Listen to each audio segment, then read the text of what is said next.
You didn't quit. You're really like against all odds. You're doing something that no one in the family's done, that none of your friends have done. I'm just gonna say the thing you're not supposed to say. Whatever is mine is looking for me.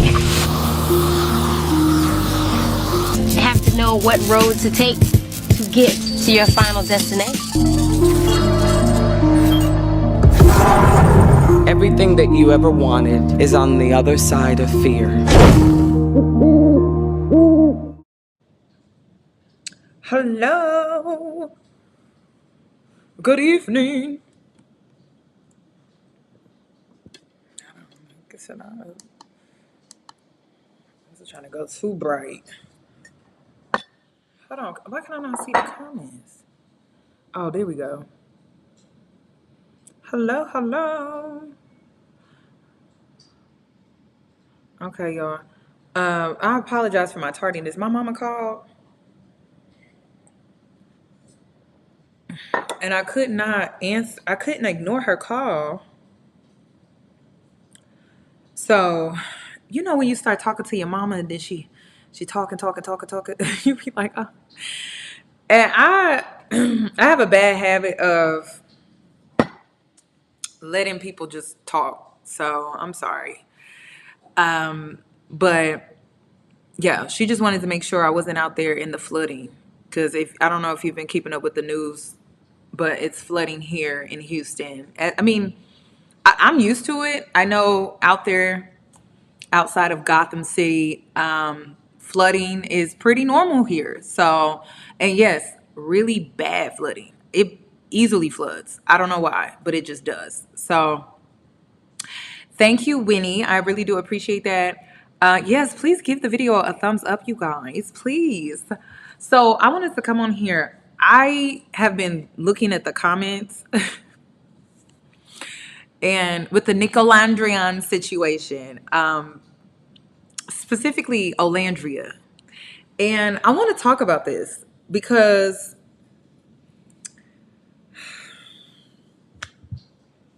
I had to calm down. I did, because I hate seeing Black women lose, and just seeing some women's mentalities. I'm just like, oh my God. And this is not the time to take on or to continue on with some of the mentalities that I'm seeing in the comment section. And I'm being so real with you. I'm gonna hold your hand when I say this.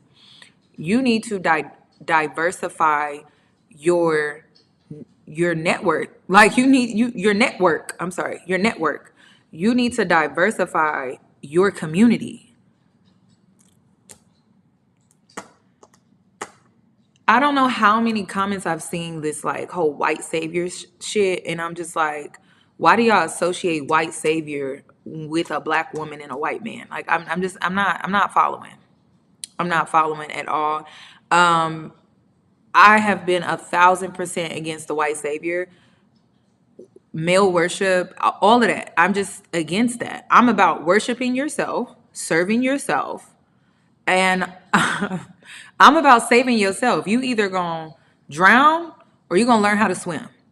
That's my mindset. That's been my mentality since the beginning of time. And what I'm seeing is just a bunch of women projecting, because it's nothing but projection. Who said that this man was her savior? She's capitalizing off of an opportunity that was given to her, as we all should, especially as Black women. You should be out here capitalizing off of the opportunities that are given to you. How else are you maximizing the opportunities that come your way? I'm confused. And the reason why I want to talk about this is because I don't like coming on here telling too much of my business, because I do have a life outside of social media. But girl, if you are not out here diversifying your network, what the hell are you doing? And then I learned this at a very young age. My mother taught me this. She has community in other states. I watched my mother mentor. I watched her work up the corporate ladder. She has connections in Chicago, DC, Atlanta. I mean, I could go on and on and on. She has a diverse network, and it's so important for you to create that for yourself. Now, when my mom, when she graduated college, right out of college, she had an intern. She started networking. Even when she was at McDonald's, when she was working at McDonald's, she had a network. It's crazy how like I'm seeing like black women like project all of these things. And I literally said that I did research on Olandria. Sis knows what the hell she is doing. That girl is smart. She is very intelligent. When I looked into her, I was like, oh, this girl is killing it. Like she's killing it in so many different ways. I don't even think people are really picking up on what she's doing. I think everyone is just focused on the man, the man, the man, the man, and no one is actually focusing on what she's doing. And I'm talking about solo. Outside of what he's able to do, there's so much other stuff that she's doing. And so what a lot of people are not picking up on was when I was doing my research, I peeped that Olandria had the Teen Vogue opportunity. Now, because I did my research, I believe she got that opportunity out of all the other islanders because of Nick's mother, who was a model. She was on the cover of Vogue. So I believe she has some connections. This is why in her interview, I'm not sure who this guy was that she sat down and did an interview with, but she openly admitted that Nick's family has been helping her capitalize and maximize her opportunities. Let me see if I can find it. In this interview, she did this solo. This is a sit-down interview that she did by herself. Have you also noticed that, oh, I guess his name is Jason Tarnick. I don't really know who he is. My first time like reading anything about him. I highly suggest that you go and you watch this interview. Like Olandria, she's very smart, and you could tell that she went to college. And I'm also speaking to the HBCU girls too. You need to diversify your network, because even she's capitalizing off of this moment, and she's currently diversifying her network. Like she was able to go back to her college, do the whole speaking engagement and things like that. But like also she's diversifying it even more so that she can expand. And if you're trying to expand, you're trying to go far in your career, you're trying to go far in whatever industry that you're in, then you need to diversify your network. I saw that she influenced her fan base to raise over 30K for charity. She's very much above the low vibrational stuff that people are projecting onto her. And so another thing, so back to what I was saying when I was doing my research. So most likely that opportunity that she got with Teen Vogue, she most likely got because of Nick's mom just knowing somebody. And so she was able to capitalize off of that. What a lot of people are overlooking is that when she got that opportunity with Teen Vogue, she decided to bring Shelly on and include her in that opportunity. A lot of people are overlooking that. And the only reason why I found this out was because Olandria, she had a behind the looks or behind the scene type of get ready with me video that she did for Teen Vogue. It was like a TikTok style type of video where they record her getting ready for the reunion. And I didn't see Shelly. And I was like, oh, where's Shelly? Like Shelly should be in this because she was a part of the spread. Olandria is such a sweetheart, y'all. Like she's such a kind soul that she included Shelly in that opportunity. So she was a part of her spread for the Teen Vogue. Y'all, that's why I'm like, are y'all doing y'all research? So I was like, oh wow. Because when she did the behind the scenes, it was the get ready with me for the reunion, Shelly was not there. And I felt like that was interesting. I was like, okay, so Olandria included her in the Teen Vogue spread, but she didn't get the opportunity of the behind the scenes reunion look. And so I was like, oh my God, that was so sweet of her to include her in that opportunity. She could have selfishly taken that opportunity and she could have just been on the cover of Vogue, Teen Vogue, okay? She definitely needs to be selfish at this point, for sure. And I know she genuinely did that, but it doesn't seem like that energy is being reciprocated at all.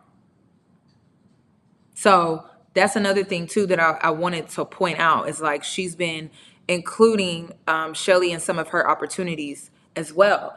So another thing that I noticed too was I peaked it. And this is why you need to maximize and diversify your network. So she's been getting all of these opportunities because of who she's connected to. And I just need to make this clear too. Nick does not need Olandria, and Olandria does not need Nick. They don't need each other. They don't. Olandria is a household name within herself, and Nick is a household name within himself.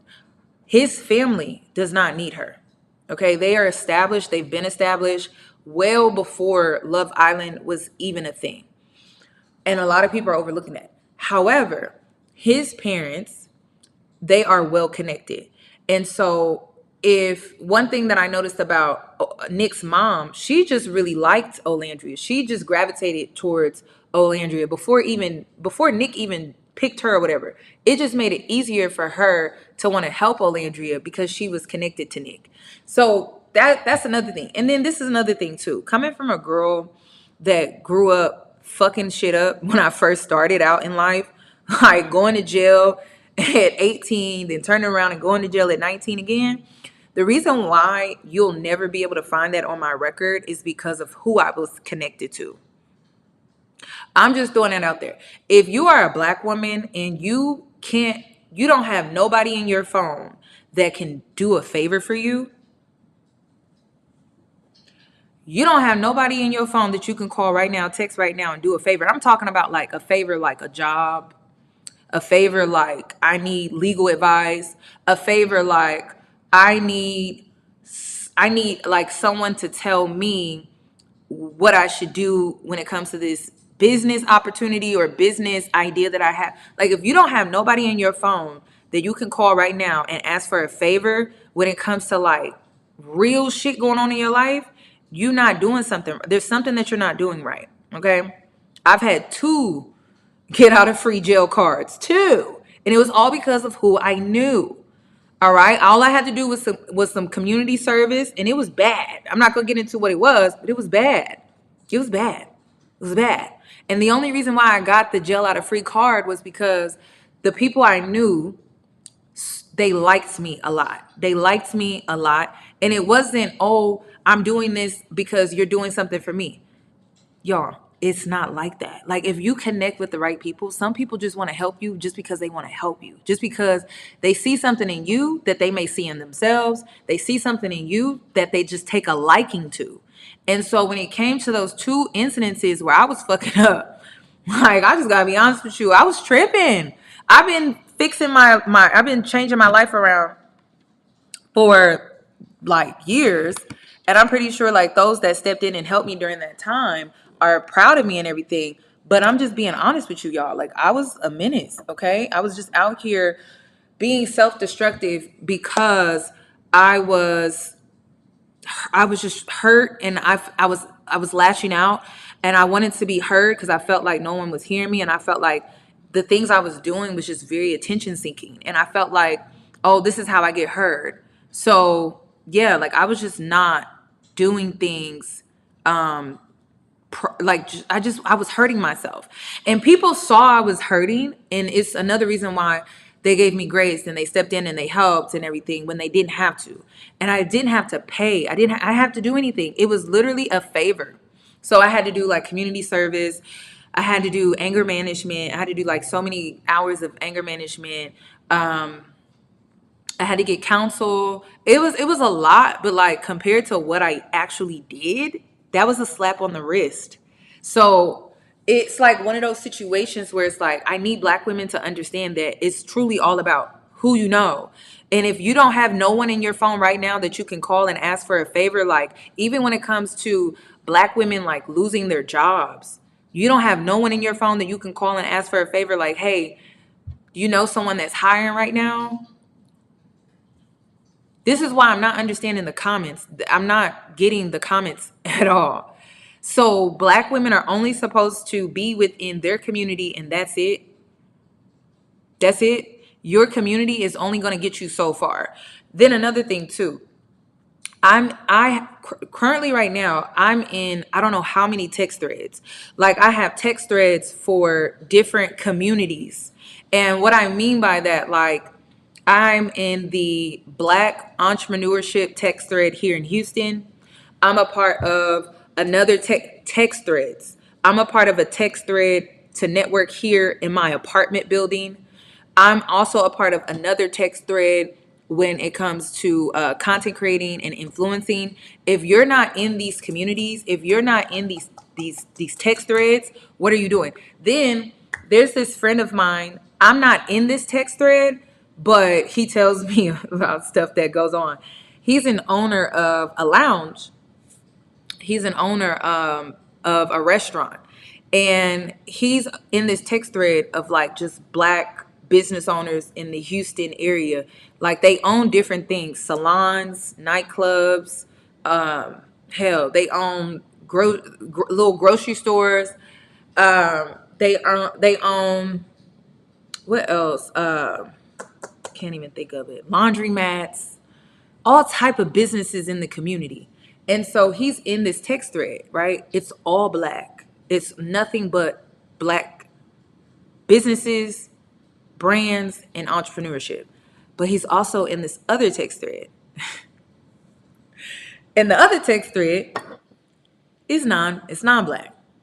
This other text thread, I don't like saying this name because of the backlash that comes with it, but I'm just gonna say it. He's in the text thread with the Jews, rubbing elbows with them, trying to see how they do business. And he opened up to me and he was like, the way Black people do business is not how other people do business. And sometimes we put things on Black people that other communities don't even put on each other. I will say that, which is why when it comes to Black businesses, you really should give grace, because we're the community that can't get away with shit, and other communities can get away with things because of privileges. You know what I'm saying? But what I will say is, he sees how they do business, which is important for you to see that. Like, it's important for you to see how other people are doing business. The biggest issue with Black people in the Black community in the space of businesses, just businesses, we only want to cater to our community. We only want to cater to our community. You got to understand, to capitalize, you have to be the type of business owner. It doesn't matter what business you have, to where you're catering to everybody. Because it's only in the Black community where we want to create Black businesses for Black people, whereas non-Black people create businesses for people. Just people. We need to get past this, oh, we only want to create businesses for just Black people. So even this friend that I have, like, he's just an associate. He's business minded.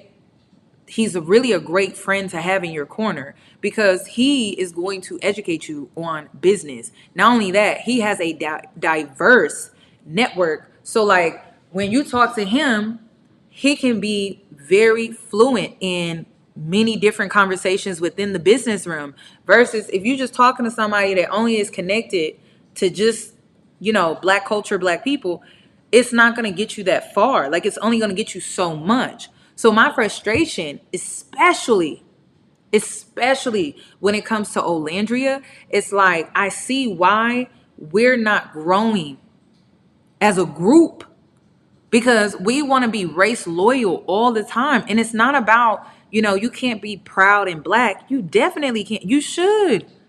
Because when he shows up in those non-Black spaces, he's not showing up as a white man. He's showing up as a Black man. I'm showing up as a Black woman. However, you got to learn how to work with people that don't look like you. You got to learn how to soak up resources and information from people that don't look like you, because they do know things that you may not know. But do you have to compromise?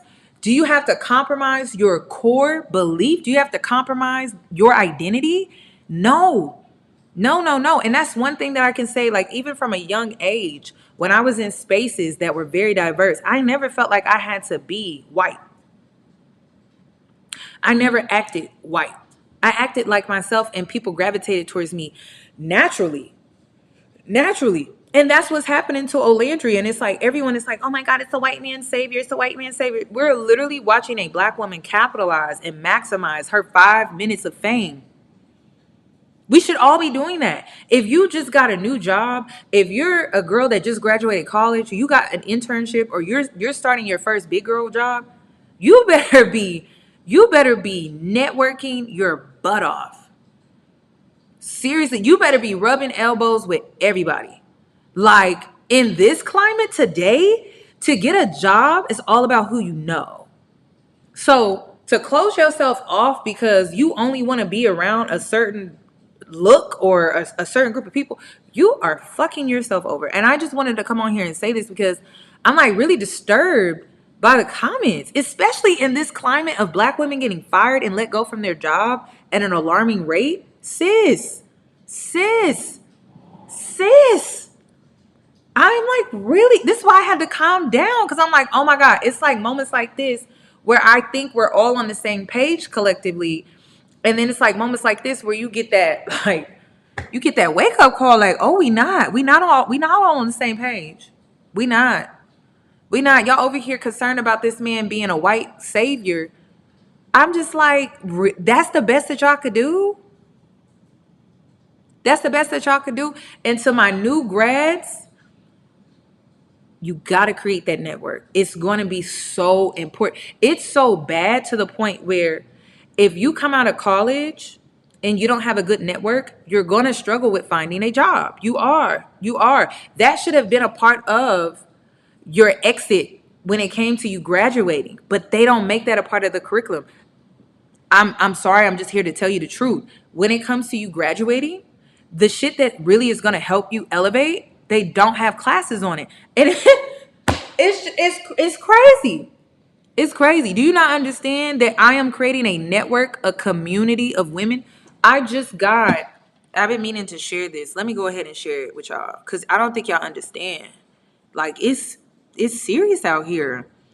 But you gotta raise your vibration to really see things from a different perspective instead of just seeing it surface level all the time. And then the craziest thing about Olandria and her situation, she keeps saying, we just dating. I'm just dating this man. He is a friend to me. He is a friend. Like, and it's like people are like, oh my God, their relationship is fake. They never even said they were in a relationship. I'm concerned. Like, this is what I'm concerned about. You have women like Share 7 that comes online, teaches you the game about men and life. And it's like when you see a woman in her sprinkle era, you don't know how to recognize it. How? Like how? Did you see the interview? I don't know if it was Vanity Fair. I don't know if it was Teen Vogue. But when the question came up about, they asked Olandria, where do you see yourself? Are you gonna have kids? Are you get married? Olandria is like, hell no. I'm not trying to get married or have kids. She literally said, hell no. She said, hell no. No. She's like, I'm trying to travel. I'm trying to see the world. I'm trying to make my bag. Do y'all not listen to her when she talks? Like, I'm confused. That's why they're not together. They're too busy on trying to capitalize off of this moment, not being each other's feelings and each other's skin, and just sit on this moment and not like really capitalize off of it. I am concerned, y'all. I'm just like, so when I see a woman like in her sprinkle, I'm just like, wait, she's 27 years old. I'm like, I'm confused. Now y'all got me confused because I'm thinking black women are all on the same page. Like, I'm really confused.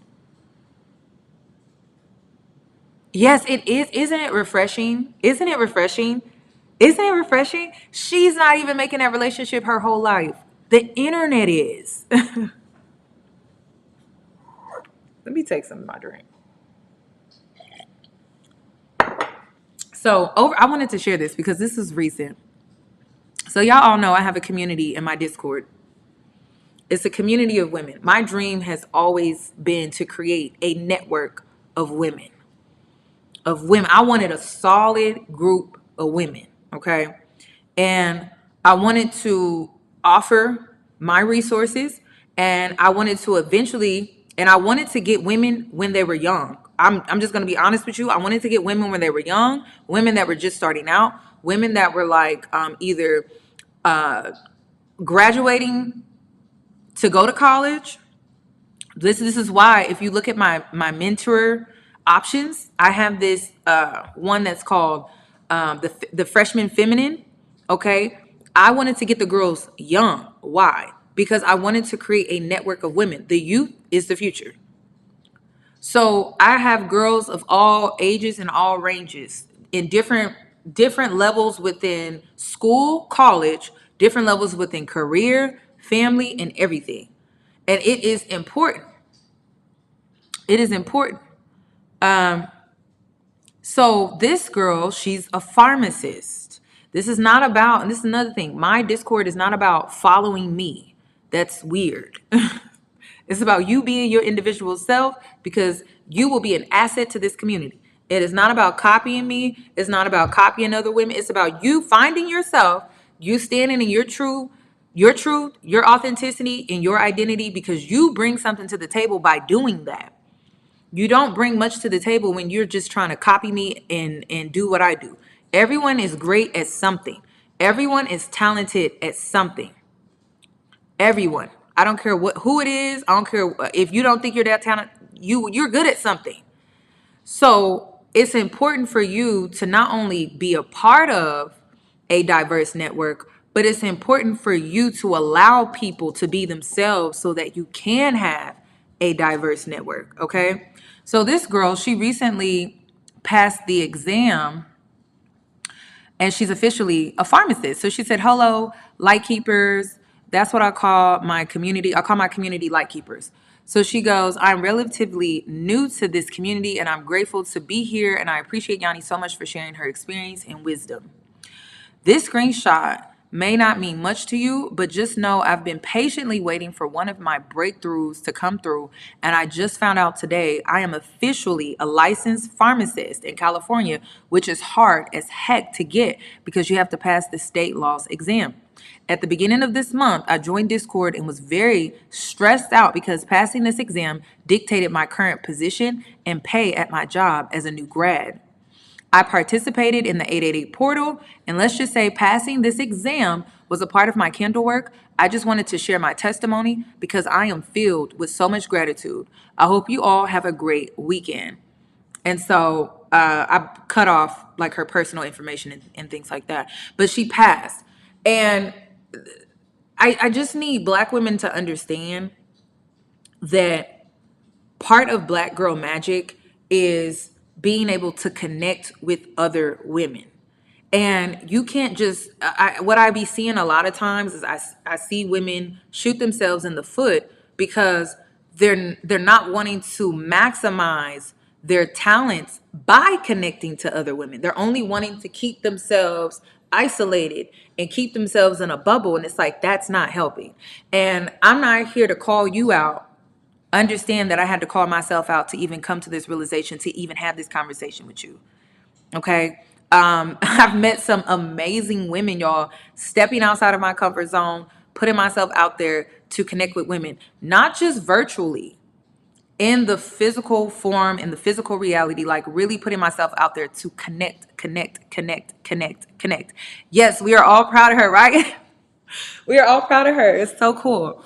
I love seeing women make their dreams true. Okay. So that's another bonus to all of this. It's like a lot of people are overlooking like Olandria making her dreams come true. Everyone is concerned about this man. And one thing that I learned about women when it comes to your relationships and your outlooks when it comes to men is really determined on you. It's about how you decide to interact with men. It's about what type of relationships you choose to have with men. It all of that is determined by you.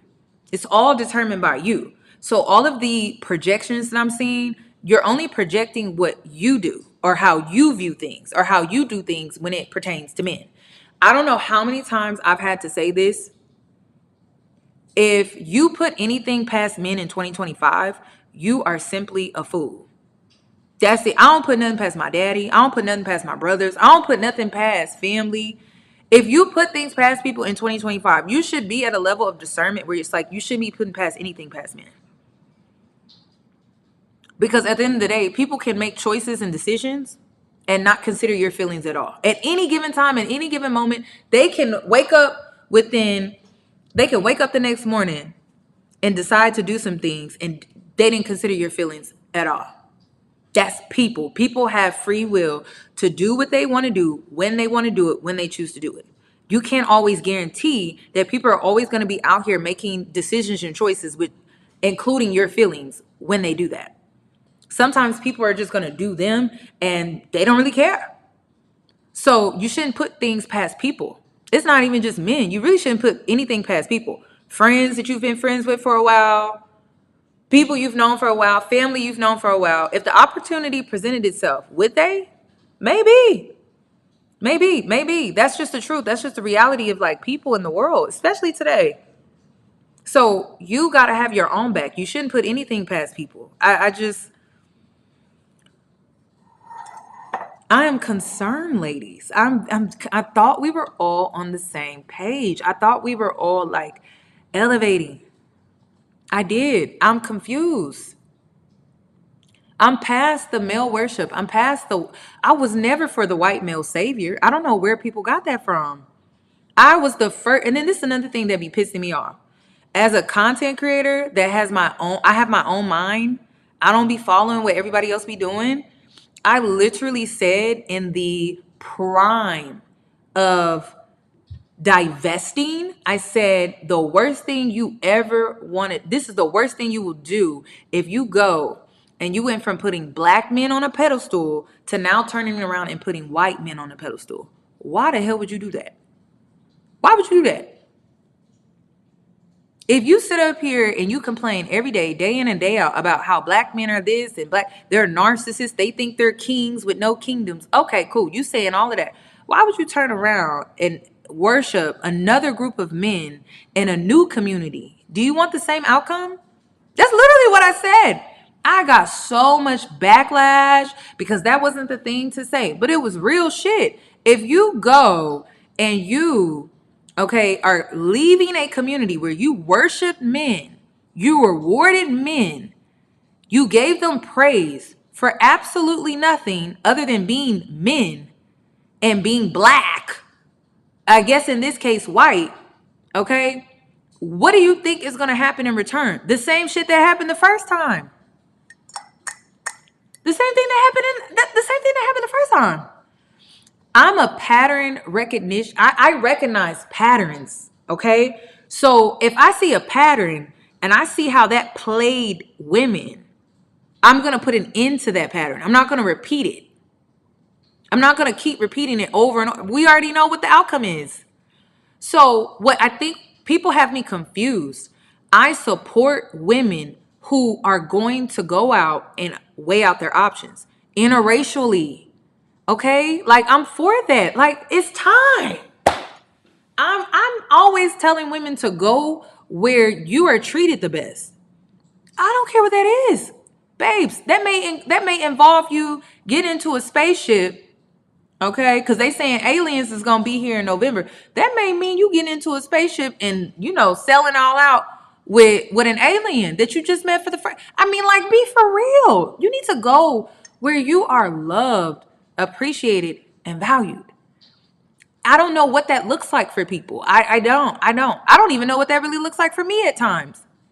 Okay, so you just need to be open, and this is one thing that I learned over the years. The more open you are, the less desperate you are. Okay? And I'm just saying open-minded. I'm not saying you got to compromise anything about yourself. I'm saying the more open you are, the less desperate you are. The more open-minded you are, the less desperate you are. Why? You will always have options.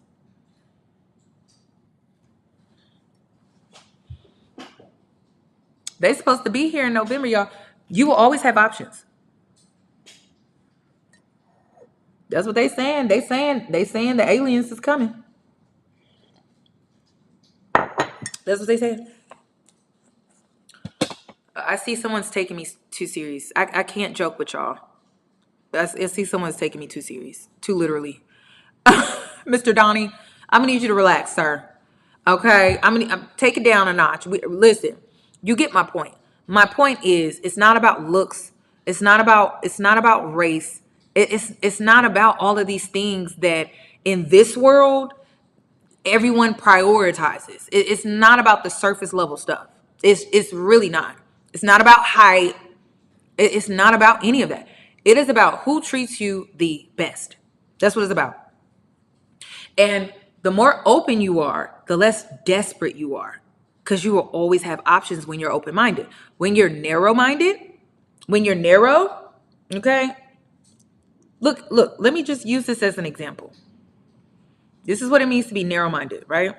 Not that many choices, not that many options, right? Like this. You open up, right? More options. Narrow-minded, not that many options. And this brings on desperation. Open-minded, more options. This is all I'm asking black women to do. Y'all may, I didn't say black women go worship white men. I didn't say none of that. I don't know where people got that from. I ain't never pushed that. I think I be getting lumped up into other women and their opinions on this app. I'm just like, I ain't never said that. And you want to know why I know I didn't never say that shit? Because I had my experience with a white man. That's why I ain't never came on here and said that shit to y'all. I literally warned women because of my own experience. My own experience was not romantic. I had a mentor. And this was when I had already started content creating. I had a YouTube channel. I already started content creating. And I had gotten fired from my job. Okay, I got fired from my job. They found out that I was making YouTube videos and they didn't like that shit. So they fired me. So I just was like, listen, I'm not getting a regular job. I'm not going and getting another job. I'm going to just make this work. I'm going to capitalize off of this opportunity, like getting fired, and I'm going to make this work for myself. So I reached out to this nonprofit organization. It was a network, and they linked me up with a mentor. He was supposed to help me officialize my business. I was supposed to go from just a YouTuber to a business. So I outsourced and I got this mentor. He happened to be white and male. He was a lawyer. And so he was a business lawyer. So he was going to help me like officiate things that just needed to be fixed, corrected, changed to make everything just official. And one day we're working together and he grabs me by my neck and he kisses me. And in that moment, this is why I never pushed this shit. In that moment, as a black woman in a space like that, I didn't know I felt like I couldn't react. I felt like I couldn't really react. I held myself back from reacting aggressively because he was white. And I never wanted to push that on my platform because I know how that feels. I never wanted to push black women into a situation where, because you got to be real with yourself, all right? You just got to be real. And I'm not saying live in fear. I'm not saying live in scarcity. I'm not saying you can't put yourself out here. I'm saying be discerning. That's what I'm saying. I'm saying be discerning. Because I have this story about this white man, and I have so many stories with black men. Because this is not the first time this has happened to me. This is not the first time this has happened to me. And it was just so all of a sudden and out of nowhere. And it like, imagine you're like looking over paperwork, right? You're looking over paperwork and you're talking and you're like really engaged in, paperwork and like getting things done and communicating. And then he just grabs my neck and just kisses me. And in that moment, I felt like I couldn't even react because of his privilege. So it was just one of those situations where I felt silenced, and I never came on this app to push that because I already knew. I was like, my better judgment was I can't do that to y'all because of what happened to me. And then the worst thing was I got silenced in that moment because of his privilege. Then I was further silenced because this is not the first time I've been sexually assaulted. This is many. So it was another time. So basically in college, I dropped out because I was SA. I didn't speak up for myself. I didn't. I just dropped out of college and moved away and didn't really tell anyone what happened to me. This time, I was like, I'm saying something. I'm defending myself. I'm speaking up for myself. And it just so happened he was a white man. And I spoke up and I spoke out and I was silenced because of who he knew and who he was connected to. And so because he was a mentor of this nonprofit organization and he was a big donor of the organization, I'm just the crazy black woman. So me not pushing that white savior stuff on my platform, like that's real for me. Like it's not just this thing to say just to be objective. Like it really came from a real ass experience. And it was like one of those situations where my parents couldn't help me. It was awful. And I wouldn't want to push that white savior on my platform and then you end up in a similar situation. So when the whole divest thing came about, yes, do I think it's a great idea? Of course. I do. I still think it's a great idea for black women to open themselves up and weigh out their options. I'm just always going to remind you to be discerning. It's you versus everybody. That's what I had to learn at a young age. I'm like, it's me versus everybody. I think I have a friend here. I think I have a mentor here. I think I have a lover here. Like I've gone through a lot of betrayal in my life. So I have the perspective of, okay, discernment always comes first. Like for me. So I'm just thinking about, in the height or in the prime of divesting, I was just thinking about how, oh my God, like what if they have kids and he uses his privilege in child custody, or I thought about, oh my God, like if they get married and he uses his privilege in divorce court. That's how I'm thinking because of what happened to me. And this was just a mentorship program. But I can be a little bit of an overthinker sometimes. But it's just like I never wanted to put black women in that position if I knew better, and that's another thing. It's one thing when you don't know better, but it's another thing when you actually know better. So when it came to the whole like white male savior, I never went with that. Like I never believed in that because it can backfire, it can blow up in your face, and it can be worse. It could be just as bad as being in some type of situation with a black man. So let me tell you about the black man. So the black man that essayed me in college, he was a star athlete. So everyone did everything to protect him. I was fucked. Do you not understand? Like I was fucked. Like when I tell you I was fucked, y'all, so I just dropped out. I was just like, I'm out. Like I'm out. I'm out. I'm out. Because it was about money. And then the two times, this is why it's so triggering for me. The two times in my life when this has happened to me, it was all about money. So with the mentor, money. The school I was at, money. They didn't give a damn about me. And this is why I am the way that I am. I'm not a dating coach. I'm not any of that. I am a discernment coach. If anything, I'm a discernment coach.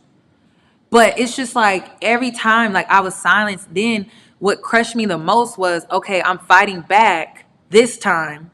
I'm not going to take it laying down, and still got silenced.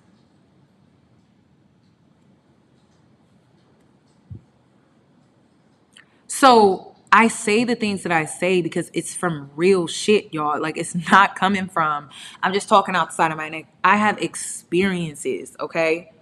So yes, when it comes to Olandria, I see y'all's concerns. I do. I see the concerns. But I'm going to be real with you. I don't see the red flags, though. Like, I don't. I saw the red flags on the reality show, but I haven't seen the red flags outside of the reality show. I haven't.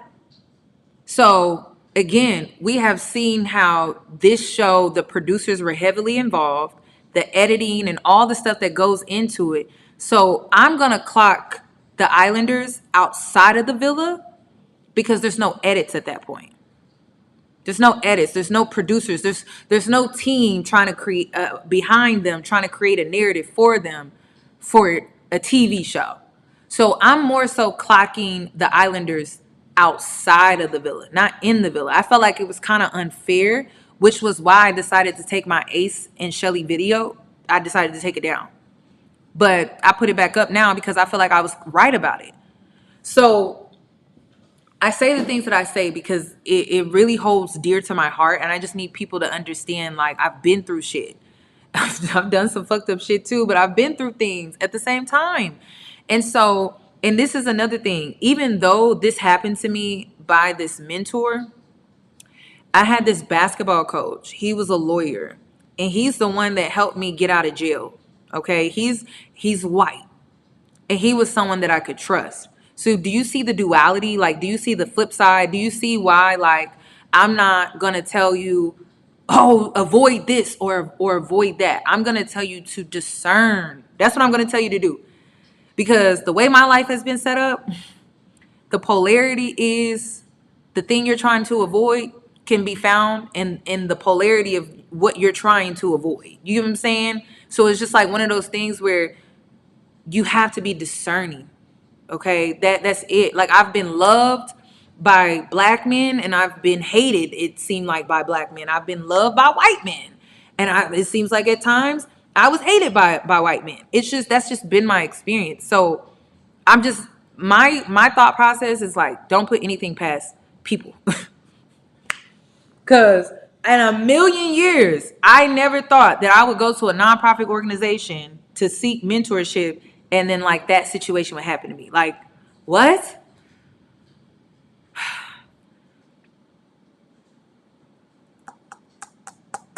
In a million years. Like, I just, so I don't have that traumatic, and I do believe it's trauma and PTSD. I don't have that traumatic outlook where it's like, oh, if I just avoid this race, I'll be fine. I don't have that type of traumatic experience because my trauma is pretty diverse. So, and then, like, the whole fetishizing, this is another thing that be killing me.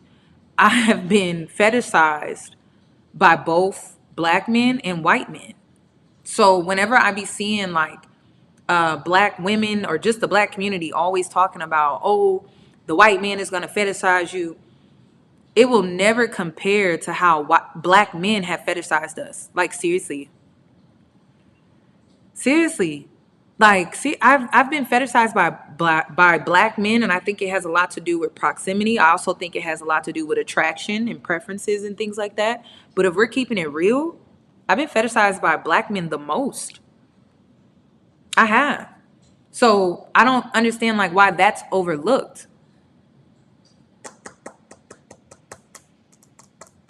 Like, I was fetishized by black men as young as,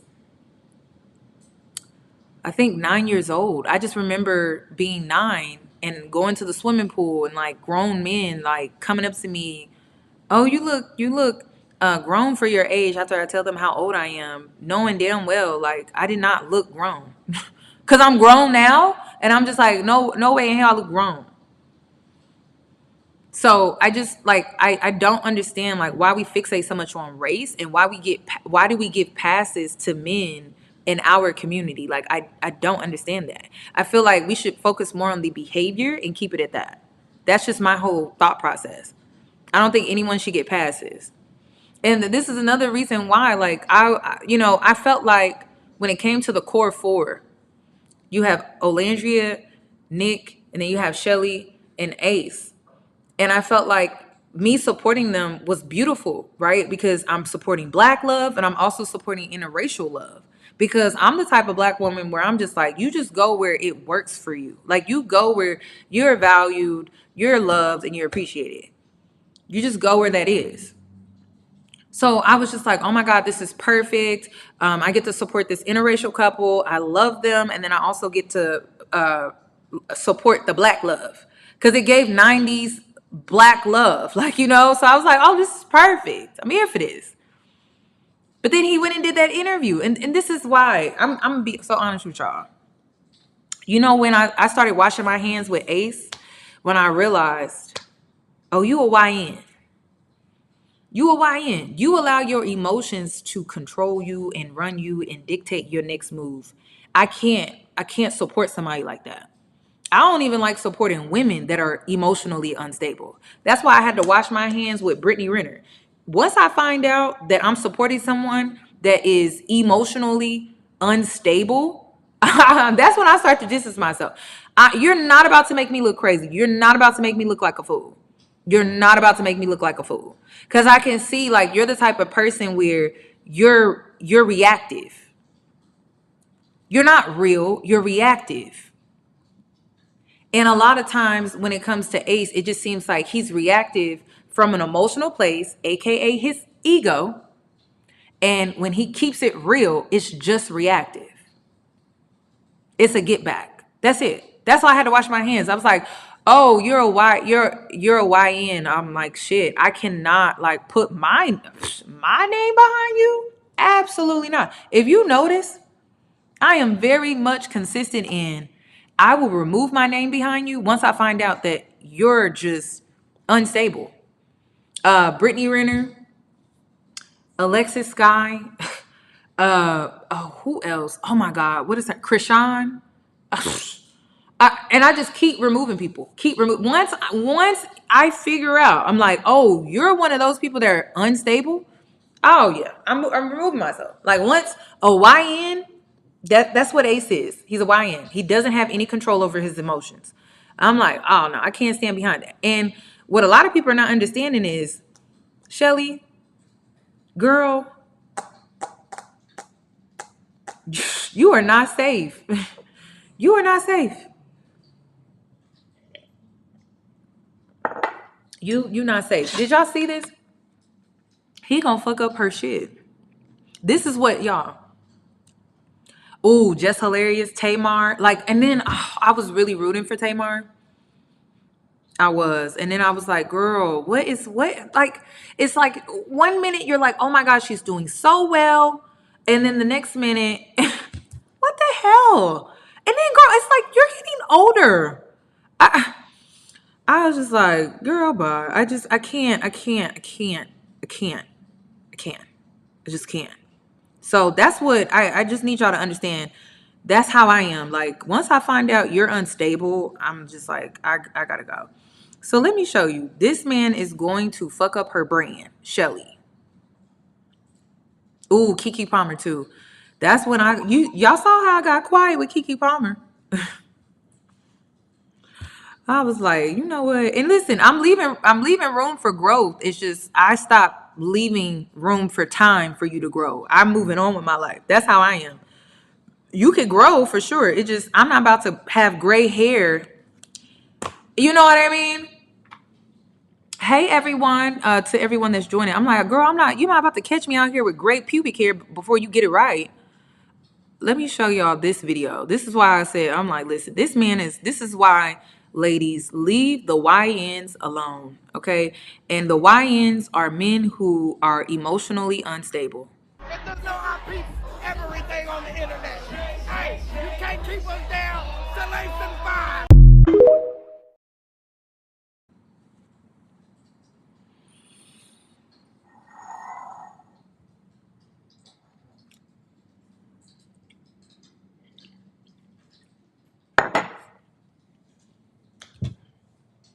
It's giving Daryl 2.0.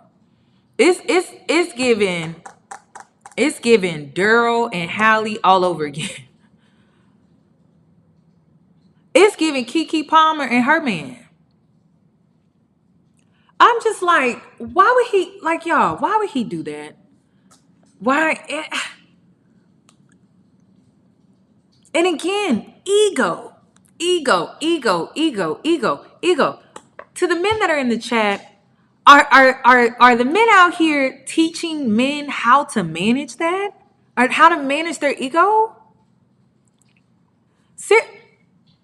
Let me play the video again. And y'all, this was like Friday because he did some type of appearance in a club or something like that in Atlanta.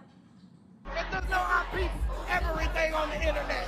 Hey, you can't keep us down till they survive. And listen, he's 23. And when I say he's 23, I'm saying I'm acknowledging he's 23, right? Okay.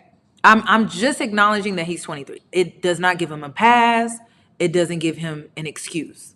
It doesn't. It's just me acknowledging it. Because when I said in my last video, I'm like, he's 23 years old. I think people misunderstood why I mentioned his age. I mentioned his age because when I was 23 years old and I thought I knew it all, I was reactive. I was very I would lash out. I was very reactive. Even though domestically I was mature. Domestically I was mature, right? Like I knew how to be domestically responsible, but emotionally I was still emotionally immature. And I feel like that's where he is.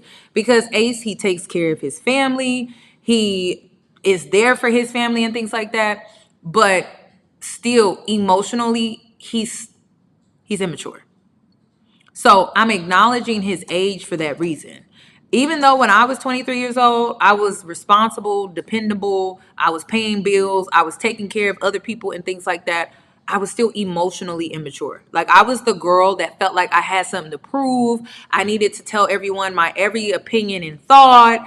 I was just, if you said something to me, I didn't like it, or if I felt like you were bullshitting me, I was immature as hell.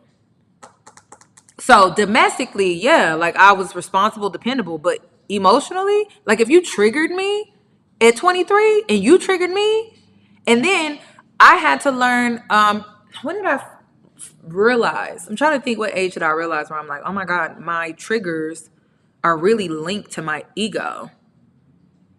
Because whenever I get triggered, my ego just activates. Like when I get triggered, my ego activates. I had to get control over that. I didn't even know that that's what that was.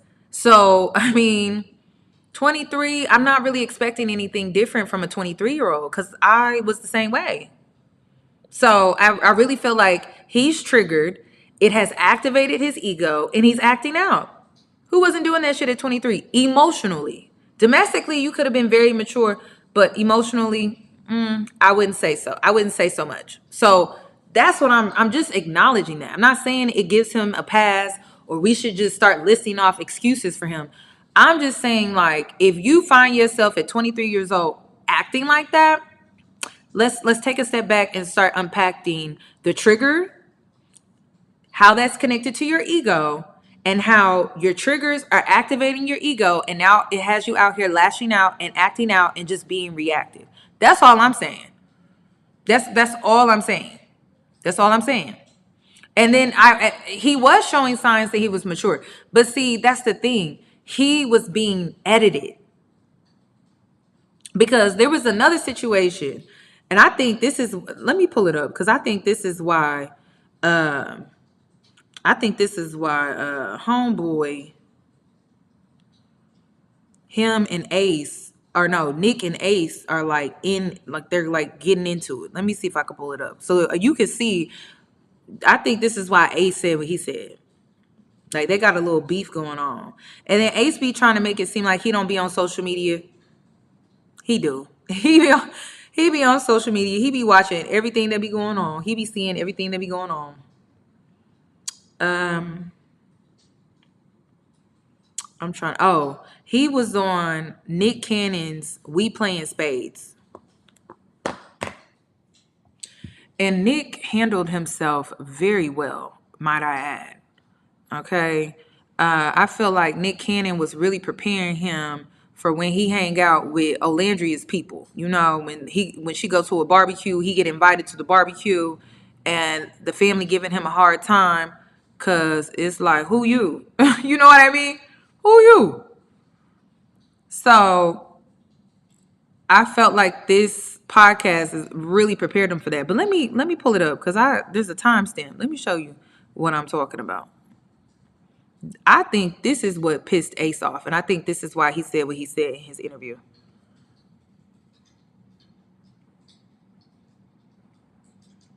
Hold on. Oh, wait. So let me see if I could play it. Yeah, I'm a little petty. I crashed out on Ace when he was banging pots and pans, waking me up some days. Pillow fight He in hit the me in the morning, face with yeah. a pillow when I woke up. Oh, okay. I cussed him out, and He was trying to test you. He was testing Yeah, me. he's trying. You let him know that I ain't one to play with. I drink Hennessy and like black women. I'm not. Yeah, I'm not little bro. yeah, there it is. Yeah, see, we got Come to it. on. I love those answers. Big Marcel, not the little one. Marcel, we gonna get to dealing, and we gonna deal with it.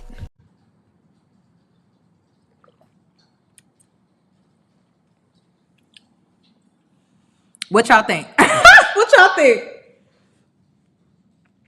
What y'all think that was?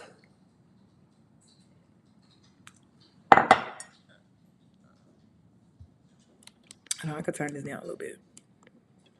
What y'all think that was?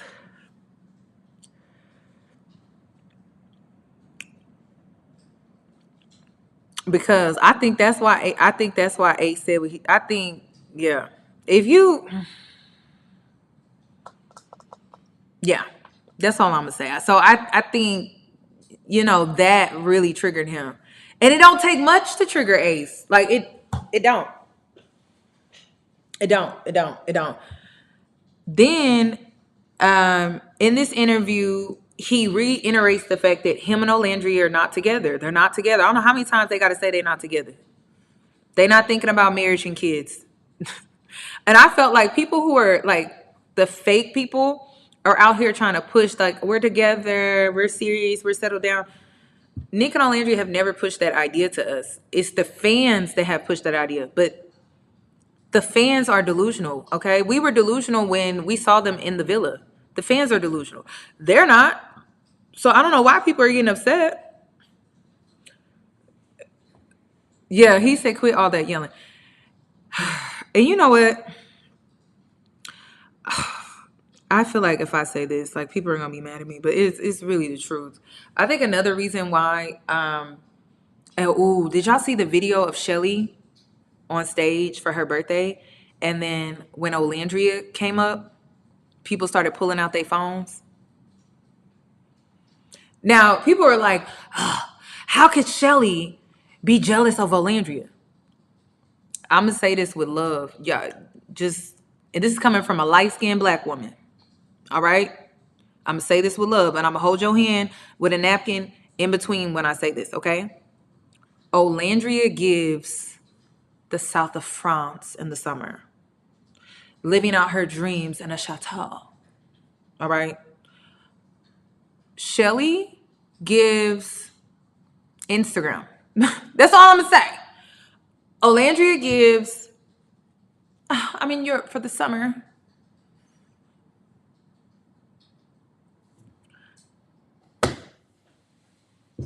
I'm in Europe for the summer. I'm in New Zealand. I'm in Greece. I'm just saying, like, can we be real? I'm just saying.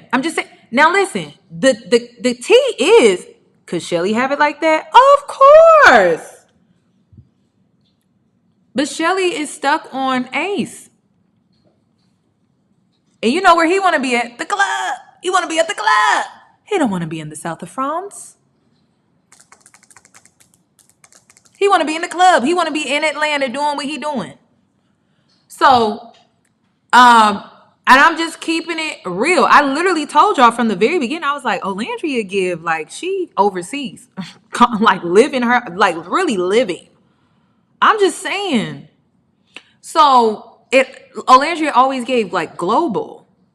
She just gave global. She just gave that. It's the truth. And then why are people mad at me for just saying the quiet part out loud? I'm not afraid. It doesn't take anything away from me. I feel like what's for me is for me. And I feel like what is for Olandria is for Olandria. Like, I just like seeing people do their thing and live out their life how it's supposed to be for them. And I'm going to be content with my life. That's just how I am. But it's just the truth. It's the truth. Olandria gives the South of France. It is what in the summer. I had a friend, she spent the whole summer in the South of France. So, and you know how she was able to spend the whole summer in the South of France? Doing art. Literally. She's a photographer, just doing art, like just having a soft summer doing art. Her network. She has diverse, and this is a girl that I met while out and about networking. Like we networked. I met her in the bathroom. That's another thing. We were at a networking event and I met her in the bathroom. And she was in the she was in France for the summer doing art with a other group of people. It was like the craziest thing. So I'm just saying, like, it's all about who you know. It's all about who you connected to. And Shelly is choosing to be connected to that demographic of people. That's her choice. Just like Clark. That's how she ended up on 20 versus 1. She ended up over there because of who she's choosing to be connected to. So, and then I didn't even see the birthday clip. Like before I even said, I'm like, the ancestors are saying that there's some envy here. I didn't even see the birthday clip. The birthday clip only solidified what the ancestors were saying. I said, damn, I didn't even see that. Girl, y'all should have seen the energy shift when it was Shelly on the stage dancing because it was her birthday.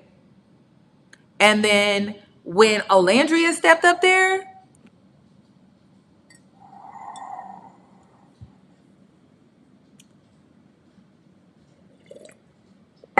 I hadn't even seen that. Like that, my betrayal video was a blind review prediction.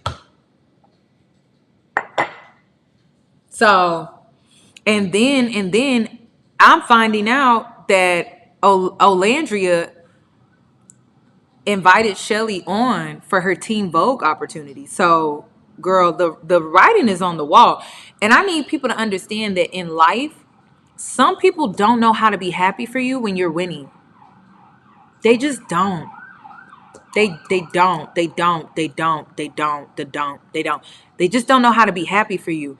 And see, they were happy for you when they thought that you were under them, underneath them, beneath them. They was happy for you. And that's another thing that I noticed. Like a lot of people, and this is another thing too. The reason why I can stand here and fully say, not according to the opinions of others, but according to me, like looking into it, because I'm not going to lie, like I stopped keeping up with Love Island after a while because it was just too draining. I was like, I stopped watching that shit because I was like, it's draining me. So I just stopped watching. I stopped keeping up with all the little things that was going on. So when the Ace interview came out and people were like, Yoni, you need to go watch this because I didn't watch the Keke Palmer interview. There was just a lot of stuff I wasn't keeping up with. But the reason why Ace is full of shit is because, sir, first of all, on one count, you were in full support of Nick and Olandria. There are so many clips of you. There are so many clips of you being in full swing support. Full swing support. Did y'all see how he was jumping up and down and he was like, giddy at Disney? And see, this is what is killing me when people be like, Ace is so real. And I thought so too at first. I did. I was like, oh, he's so real. And then I started noticing, I'm like, this man be talking out of both sides of his neck. He be saying one thing one day and then something else different the next day. So, and what I mean by that is he was jumping up and down and he was just so giddy. And he was just like, oh my God, I'm so happy for y'all. Like, da-da-da-da-da. Like, right? And then, like, all of a sudden he switched up. That ain't real. Then this is what's killing me. Why are people overlooking the fact? Why are people overlooking the fact that Ace openly admitted that he compromised his integrity for the producers? I'm sorry, but my old channel name was Real Talk with Yoni, and we never compromised our integrity, ever. That meant we had to drop opportunities, leave opportunities on the table, leave money on the table. So I'm confused why everybody's like, oh, Ace is so real. How? He literally openly admitted that he allowed the producers to influence his decisions on a reality show. But see, this is what I think. And this also correlates with my original predictions before I even asked the ancestors. This was 2 months ago. Remember when I was like, it looks like the producers and Ace are working together? Remember when I said that? If you've been here for all of my reviews, do you remember when I was like, it looked like Ace and Shelly were plants on the show and people were like, Yoni, you crazy. Yoni, you crazy. I'm like, am I? Because I feel like they in cahoots. I feel like they in cahoots with each other. Are you sure? People was like, Yoni, you crazy, you crazy, you crazy, you crazy. Am I? Or am I too early with this? Because there were just moments where I was just like, this looks orchestrated. Like this looks like a scheme that Todd has set up. I called that shit way before that. But I stepped off because people were like, you're against black love. And I'm like, I'm not against black love. I'm against bullshit. You're not about to play in my face. Y'all, how would it be if I came on here and I call myself the discernment coach, yet I don't know how to discern bullshit? I clearly need to be doing something else. Because I literally said, I was like, why it look like Shelly and Ace are like a plant on a reality show? And then he literally says, yeah, we allowed, outside influences to kind of dictate. Huh? Realists don't do that. I'm sorry. Realists don't do that.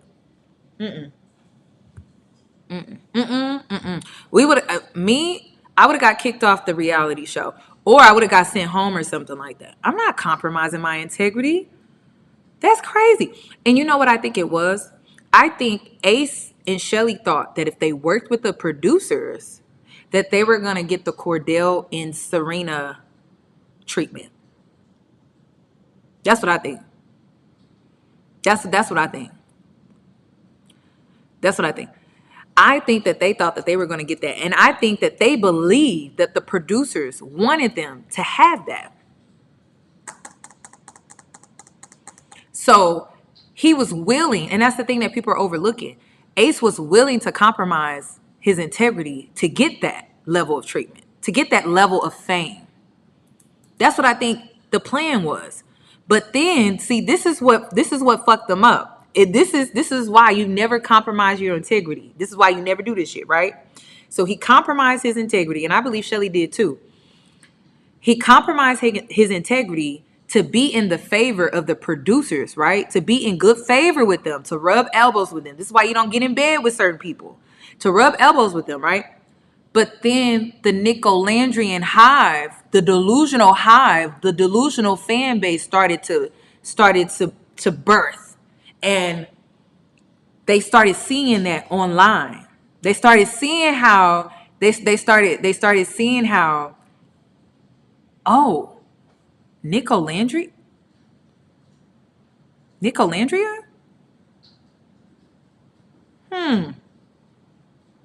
Oh, wait a minute. This could be bigger than Shelly and Ace. We're going to kick their ass to the curb. I don't even think Shelly and Ace were voted off the show. I don't think they were voted off the show. I think the producers did that shit. Let me break it down. So they kept Amaya and Brian because of deportation. I'm just going to be honest with you. They kept them because of what the Hispanic community is currently going through. That's what I think. Okay. So the Latin community, I'll call them the Latin community. They kept them for that. They kept Helda because of the Palestine situation. All right. And she got a lot of support for just being her ethnicity. All right. Then when it came to Iris and Pepe, that was for white folks.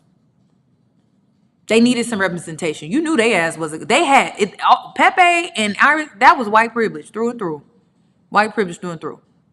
And then Olandria and Nick, that was all about money and profit. Am I lying? So unfortunately, even though Shelly and Ace were working with the producers and things like that, because to be honest, Iris and Pepe, I mean, I feel like they should. I feel like the producers did that. I don't even think the producers chose between Iris and Pepe and then Shelly and Ace. And I think that that's what it was. I don't think it was Huda and Chris. I really think it was between them two. And I think they went with the representation for white folks. That's what I think it was. So even though in the beginning, and what messed this plan up? Nick and Olandria, like they didn't think that they were gonna be a thing. Let's be real. They didn't think that was gonna be a thing. They didn't think that was gonna happen. They even tried to make it happen, but it just wasn't taking off. And then it took off at the very last minute because of what? The internet. Nick Olandria dug that shit up, dug up Sierra's situation, and they were like, "Oh, this is perfect. Let's kick her out." And then they kicked out Shelly and Ace. Listen. I think that is actually what happened. And that is what Ace is upset about. But see, Ace thought that they were so cool with the producers. They was cool with that they were going to get a certain outcome. And I believe that this is why Ace didn't do the press tours that he was supposed to do with Shelly. Shelly had to go on those press tours by herself. Did you peep that?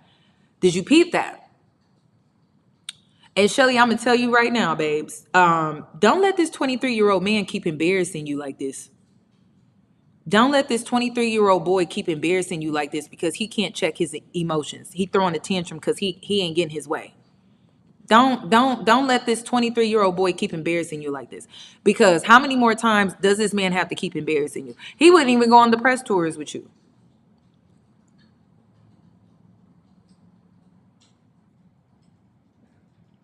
He did not even want to go on the press tours with you. Sis, you had to do that alone, by yourself. He couldn't even put his own feelings aside just to be there with you. That's crazy. So, no, like this is no flip-flop, no wishy-washy. I called it from the very beginning. But I kept getting gaslit by people because people were like, "Oh no, that's not what's going on." I'm like, "Are y'all sure?" Because like, it was just the way Shelly and Ace were moving where I'm just like, that's convenient.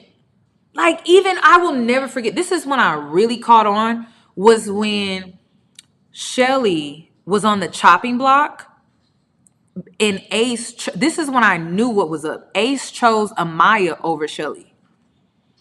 That was an obvious red flag. I was like, Ace, you choose Amaya over Shelly? And he only did it because he knew Shelly was safe because of Austin. That's when I peeped. I was like, Ace, you are working with the producers. That's when I peeped it. When it was the exact moment he chose Amaya over Shelly and then left Shelly standing up there. And even when he gave his speech to Amaya about why he picked her, it sounded like Shelly. It didn't even sound like that choice was truly Amaya. Because everything that he listed off about her, I was like, you don't even know this woman like, you don't even know her like that. You know Shelly, but you don't know Amaya. So I remember that. And that's when I was like, it seemed like he working with the producers. But this was my first time ever watching Love Island. So I was just like, am I tripping? But I'm like, that is very convenient of him to pick Amaya over Shelly, leave Shelly up there, knowing that most likely Austin is going to pick Shelly. And then we're not about to sit up here and act like Shelly wasn't manipulating the hell out of Austin. Do y'all remember that push and pull that she was doing with him? Like whenever he didn't feel like she was into him, then she would go and have a conversation like, "Oh, let's have a chat. Let's have a chat. Let's have a chat." And she would like reel him back in like, "Yeah, I'm still feeling you. And yeah, I still feel like we're going." Girl. And so this is when I started peeping. I was like, oh, it seemed like Shelly and Ace are working with the producers because Shelly, you know damn well you wasn't into Austin. None of the girls were. You're telling me you're the only one that's into Austin? Be so freaking for real. Austin was a great friend. That's why Olandria loved Austin. Austin was a great friend. But Shelly, girl, I never bought that. Like I never bought the situation. I never bought the situation with Austin and Shelly. But every time she could feel Austin slipping away, and I felt like part of that was producers as well. Because anytime, this is how heavily involved it was obvious that the producers were in the show, because even like when Austin would go have conversations with the guys or whatever, it was just so convenient that Shelly wanted to have a chat to get on the same page with Austin. Huh? Like, that's why, listen, this is why you never compromise your integrity, because that shit blew up in both of their faces. It blew up in both of their faces. So, am I crazy? Am I wishy-washy? Am I really flip-flopping? I don't think so. I'm literally trying to weed through deception. I'm trying to weed through illusions. Like, I'm trying to weed through the bullshit. Like, it's hard because people keep gaslighting you, and I'm like, are you sure? And that's the thing that people keep killing me about Shelly. I'm like, y'all need to get a grip. Shelly is Ace, and Ace is Shelly. Have you ever wondered why a 28-year-old woman was attracted to a 22-year-old boy? Because when they met, when they recorded this show, like, he was 22. Why are the girls not questioning that? I'm just like, and then in 2024, right? She was on a live with him and everything. He was 21, 22. So what does a 28-year-old, like, lady, seriously, what does a 28-year-old woman, what does she have in common? What?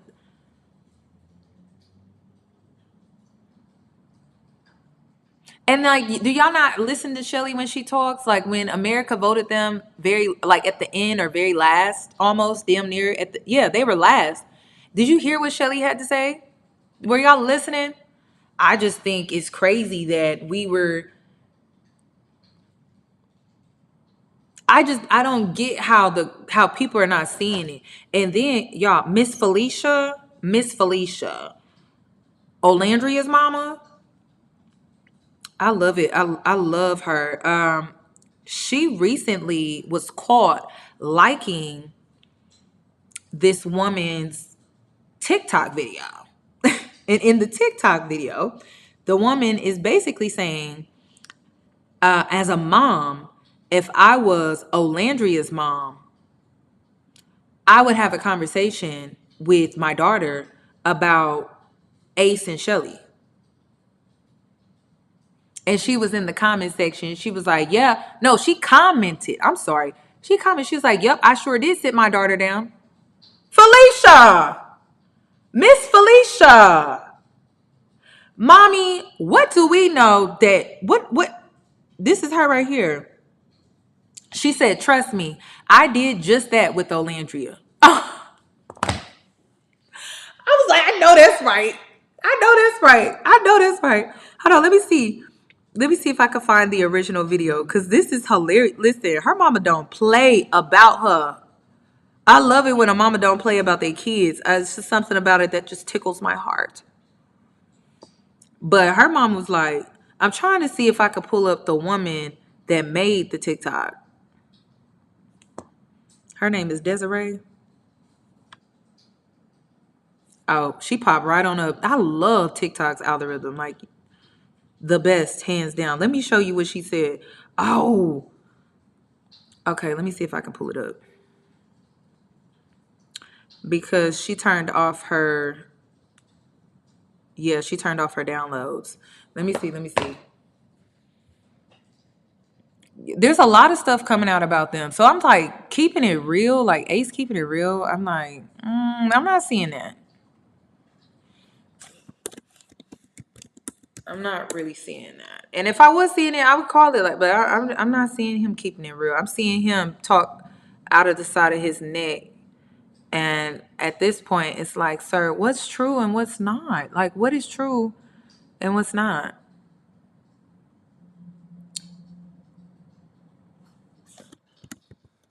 Let me see. Here it is. Yeah, her. This is funny. Hopefully, okay. Let me pull this back up.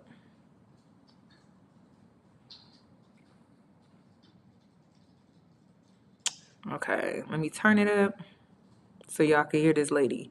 And here's her mama right here. Do you see it, Miss Felicia? Okay. I don't know if it's just mom in me or if it's just the 30-something-year-old woman. And all I can think about is if I were Nick and Olandria's parent, I would walk up into their room, sit them on the bed, lean over and let them know, Ace, Shelly, and Taylor, they're not your friends. I was feeling it in the villa. What solidified it for me when Ace and Shelly got voted off, they didn't root for Nick and Olandria to win. They chose Amaya. That was interesting. The Hamptons did a number on me too. That was just fake love, if you ask me. This whole situation with the interview and them all working together, that was strange. I don't know if you saw that video of Olandria when she stepped up on the stage for Shelly's birthday and the crowd went crazy, and the look of surprise that Shelly had. People thought it was cute, but I didn't. That was very strange behavior. But when Olandria kept saying she can't wait to see her soul sister, but her soul sister was hanging out with the girl. And don't get me wrong, when I watched the show, honestly, Ace and Shelly were one of my favorites. Oh goodness. And this, like, don't hate me for this, but this is just the mom. I would have a very special conversation with Olandria and let her know, if somebody loves you and they truly, truly care about you deeply, I cannot see it being that easy to kiki with someone that hates you. It shouldn't be that easy. But I'm not their parents. But they all went through a very unique experience together that none of us will ever understand. So maybe there's just a love. Now, girl, I don't know what happened in the Hamptons. I told y'all I fell off. I fell off because I needed a break. So I don't know what happened in the Hamptons, y'all. The Hamptons. Y'all gonna have to tell me. I don't even know. I didn't even keep up with it. But then let's get into the birthday. Cause I didn't even see this. When was Shelly's? I don't know. I don't even know when this was, honestly. I don't know when this was, but girl, the birthday situation, whoo, girl, this is, and it's so crazy because like when I was talking to the ancestors, I got really, really emotional because the energy reminded me of my 2022. That's when I had leveled up. I had changed my life, and I had moved to Houston. No, I moved to Houston in 2021, and by 2022, I was like dealing with a lot of spiritual warfare because there was just a lot of people around me that I felt like didn't want to see me win. And I was like, damn, like y'all have seen me go through hell and back. Like, why do y'all not want to see me win? Why do I feel like all these people that were around me, like that were saying they love me, people I showed genuine love to, that I was supporting things, why are they like turning on me? Like, it was the weirdest thing. And so when I was like talking to the ancestors and I was like really in that energy, I got really emotional. Like, for real, for real. I was so in my feelings after that. So let me show y'all what I'm talking about. Because this too, I didn't even know that this happened. So let me show you.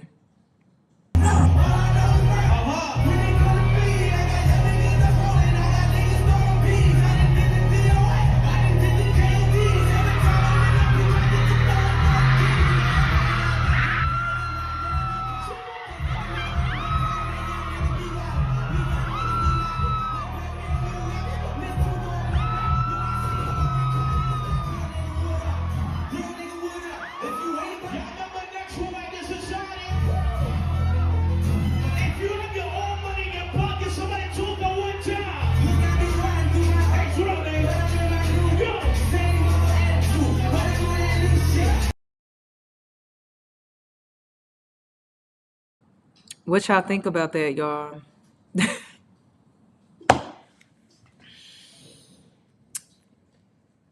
Now I know why I was crying. Now I know why that energy felt familiar. If you're a reader or if you're an intuitive person, like you know when energy feels familiar, like energy that you had to go through or energy that you had to work through. And so now seeing like the receipts, I'm like, oh wow, that was my 2022. That was my 2021 and my 2022, honestly, and my 2023. Oh, by the way, since we're talking about that era, y'all, I swear to God, this year, girl, if there was a lick to get back, I got every freaking lick back. When I tell you I got every lick back, but the crazy thing is, I don't care. That's the it just and I was talking to my best friend, like I was telling her, because it just seems like all the lies that people put on my name and stuff like that has been completely cleared up. I didn't even have to do anything. I didn't seek revenge. I didn't do anything. I just took it to the chin and I ate that shit, right?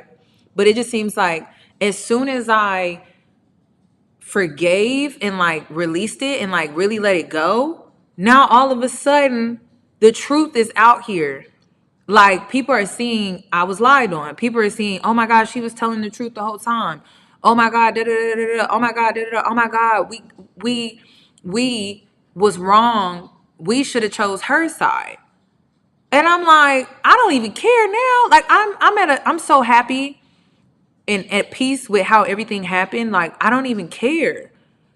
And it just seems like everything as soon as it just seems like as soon as I forgave y'all, and I mean like really forgave and let go, and like I just was like, I guess everything just is meant to happen this way, then it just got cleared up.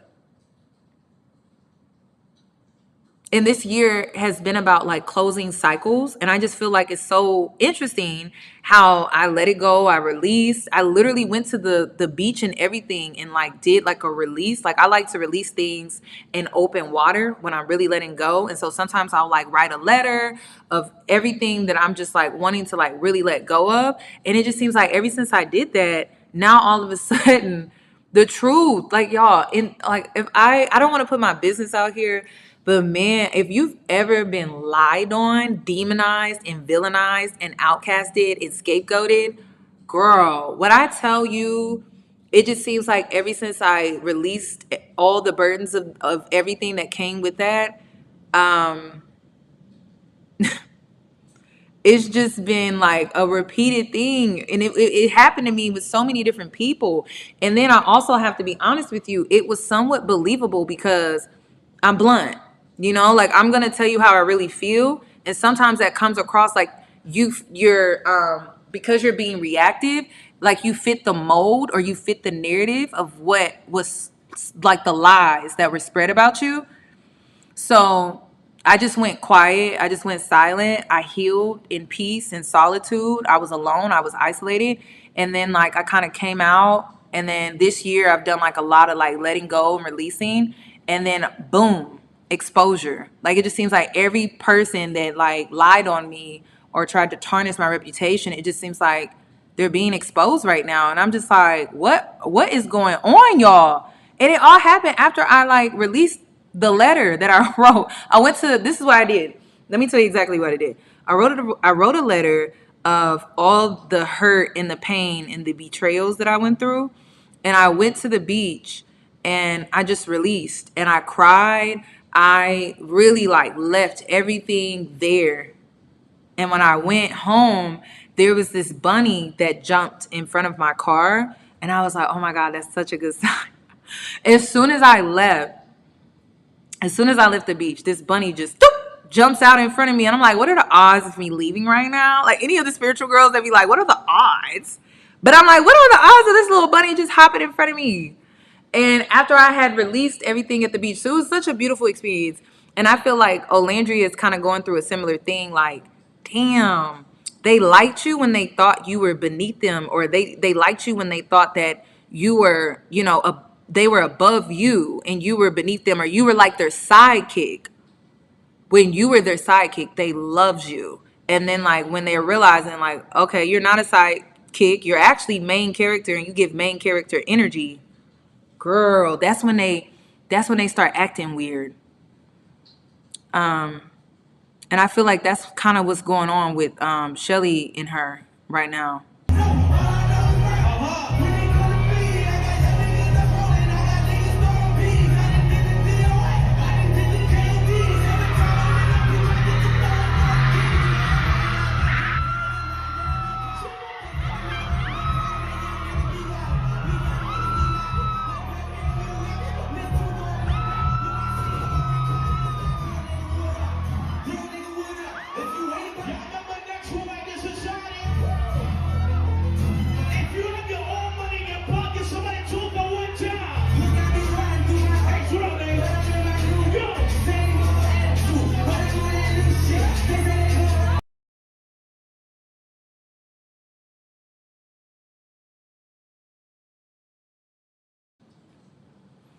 Y'all, I'm so excited for Olandria. Like I don't care. First of all, I also want to share this too. In one of her interviews, this is why I adore her so much, because she really has a light about her. And when you're a light keeper, you recognize the light in other light carriers, right? So she did that interview with was it Jason? Is that his name? Forget his damn name. I'm gonna try to see if I can pull it up. She said something like, when she went on the show, she spent like $1,000 on Shein, and she literally spent almost her last to go on Love Island. By the way, Love Island is also helping her create a larger network for herself. Clock it. And so Love Island is just one of those networks where you're connecting to a very broad, diverse audience. So that's another thing that I peeped about her. So when she went on Love Island, she took it very serious, but she was still doing it at her affordability. Okay. This was a girl that had a job when she went on the show. That's why I love her so much. Educated, still had a job, and took a chance on herself and went to Fiji to be on the show. So she spent like $1,000 on Shein.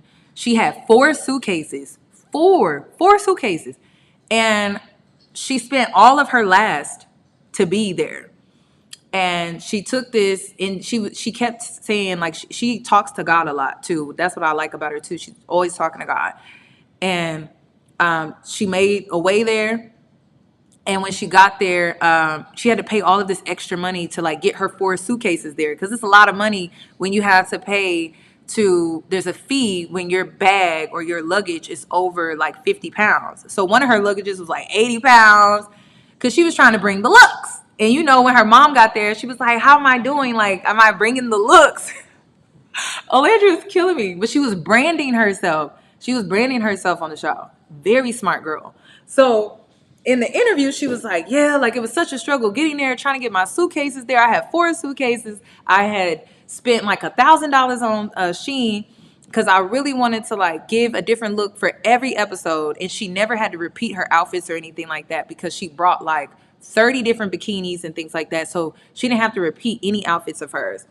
And at the time, you know, even at the time of this interview where she was getting started, she was saying how I'm in between blessings. I'm in between blessings. I'm not broke. I'm just in between blessings. Y'all, when I tell you, I was like, oh my God. Do y'all see why I love her so much? Like, she literally said, I'm in between blessings. I'm not broke. I'm just in between blessings. I'm using that. Like, I'm like, I don't know, when did I watch that interview? I don't even remember when I watched the interview. I just remember that stuck, and I'm like, I'm running with that. She's like, yeah, I'm just in between blessings. And let me see if I can pull it up, because you know what? No, I'm gonna make a separate video because I wanted to make a spiritual video about this. I loved how she said that. And if you're a part of the Light Keeper community, you know we all about that. Like, we are all about that. And it was just something so simple, but something that really hit for me. I'm like, oh my God, I'm just in between blessings. I love that. She really is an amazing person. I hate how everyone just focuses on this man in this relationship. And I'm just like, if you actually go listen to her, like even when she went to her speaking engagement at her college, like, do y'all listen to when she talks? She's such an amazing person. So, yeah, in between blessings. I'm taking that. I'm using it. I'm running with that. She's such a light. Okay. Now this is the girl that was there at the party, at Shelly's like party event, and this is what she had to say. This video is exactly why Ace feels that Olandria and Nick need to be humbled. Because let me tell you, I've been wanting to do a story time about when Olandria came out at Shelly's birthday party since it happened, and didn't know that Ace was gonna come out with this interview, but there's never a better time than now. So we went to Shelly's birthday party, thought it was gonna be a cute little event, a fun night to pop out before the reunion on Monday. And we didn't know who was gonna be there, of course, right? Olandria came on stage. We all know that now. But like in the moment, when I tell you I was losing my mind, Like the whole energy of the room changed. Everyone was engaged and locked in. And she just has a certain power and aura. Before this moment, the events that have occurred, I support Shelly and Ace. I love them. They're very cute. But Nick and Olandria, it just feels like it's just from the heart, right? She's got a special aura about her. It was like 1 a.m. when she came out, and you couldn't tell me nothing. It was like a shot of coffee. I was awake, okay? Being in the same room with her, she's just like this pinnacle of grace and class, and she deserves all the blessings that she's getting, and that's what's driving them crazy. I love that for her. Chocolate Diamond, congratulations. I love getting positive feedback from you all that watch, because I feel like if I'm attracting people that are doing great things and doing amazing things, then I know amazing things will continue to happen for me. So thank you for sharing that. I'm glad everything is going well out there in Hawaii. I don't know what's going on, but lately, like, the girls are like really, I know, and this is another thing that I've noticed too, like in my community, like great things are happening for people, but then when I step outside of my community, it's like bad things are happening for people. And sometimes you feel guilty, like, damn, like it's like survivor's remorse or something. It's like you feel so bad that other people are struggling and you're not. If it's not a good feeling sometimes. So I try to spread the love, the light as much as I can to help those that may need it. But also understand that you deserve your moment. Like, this is your moment. Same thing with Olandria. Like, she talks about her earlier struggles. She talks about, everything that led up to this moment in her life. And I hope she doesn't feel guilty. She doesn't owe anyone anything. She doesn't owe us anything. Like, she doesn't owe the internet anything. And she doesn't owe anyone anything. Like, this is all about her. This is her moment. This is her moment to shine. And for other women out there, like, continue to remind yourself, this is your moment. You worked your butt off to get this, to have this success, to have these opportunities. So, like, really embrace it and truly, like, celebrate yourself in a real way. Like, don't feel guilty or feel bad or anything like that, because you got to think about all the things that you went through, to get to this point. So, Chocolate Diamond, I guess you did get your best lick back. I love that. Okay. But I just wanted to share this with you all. I will be doing more spiritual content. I have this amazing video that I'm going to drop. It's another episode to remember this. And I'm slowly transitioning into more spiritual content. But before I can like really transition, I'm using my transition for spiritual content. So I'm going to talk about why I decided to change my name and where I'm at now with Between Two Worlds and everything like that. But I wanted to go back and talk about my last phase that I was in and that experience and what it taught me, because I feel like I've gone through so many different phases, and I want to elaborate more on that phase before I just jump into the next thing. Like, I just want to remind people. But I also got this other video of this girl in Discord, and I really loved it, where she talked about being in between, being like in a waiting room and being like in between, basically being in between blessings. And I wanted to talk about that. It's so crazy how she talks about that, and y'all posted that in the Discord. The girls posted in the Discord, and then Olandria talks about being in between blessings. And so I'm going to be doing a spiritual combo about that. But I have, and remember this episode that's going to drop first. So stay tuned for that, okay? And then you have a reading on Patreon that I'm going to be dropping. Let me get...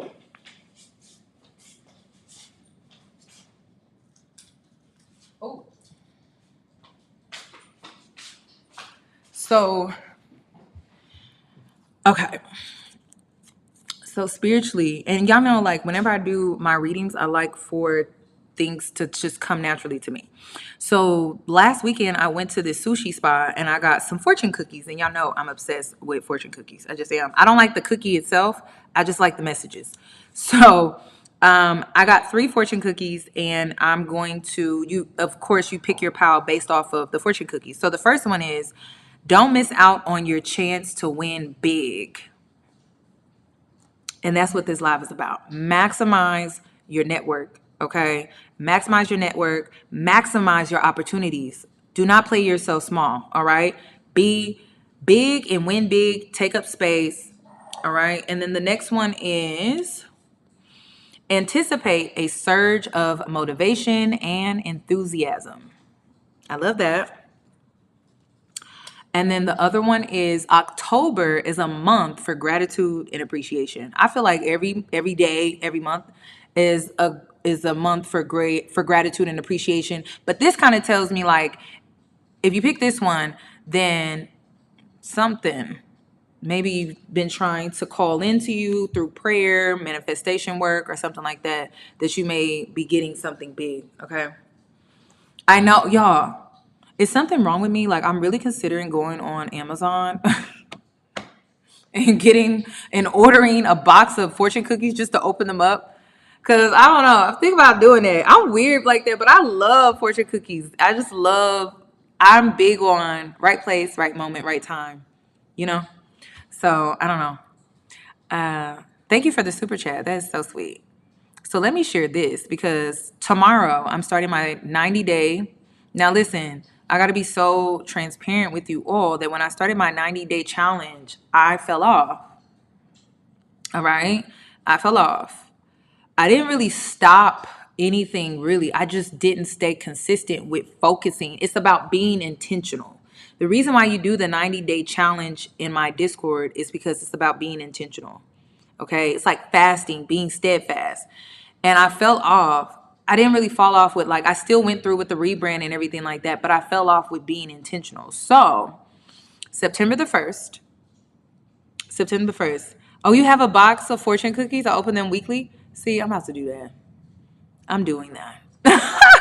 Thank you for telling me, Wendy, because now, yeah, I will be buying a box. I thought I was crazy. I'm like, am I crazy for doing that? But I'm like, I just want to pull them and just see, like, what message do you have for me today? I think it's a great way to, like, be intentional. Anyway, what was I saying? My ADHD brain now, it's like, it's turning up there. It's spinning, like, really, really fast. What was I saying? Damn, I felt like it was, the 90-day challenge. The 90-day challenge. It's about being intentional.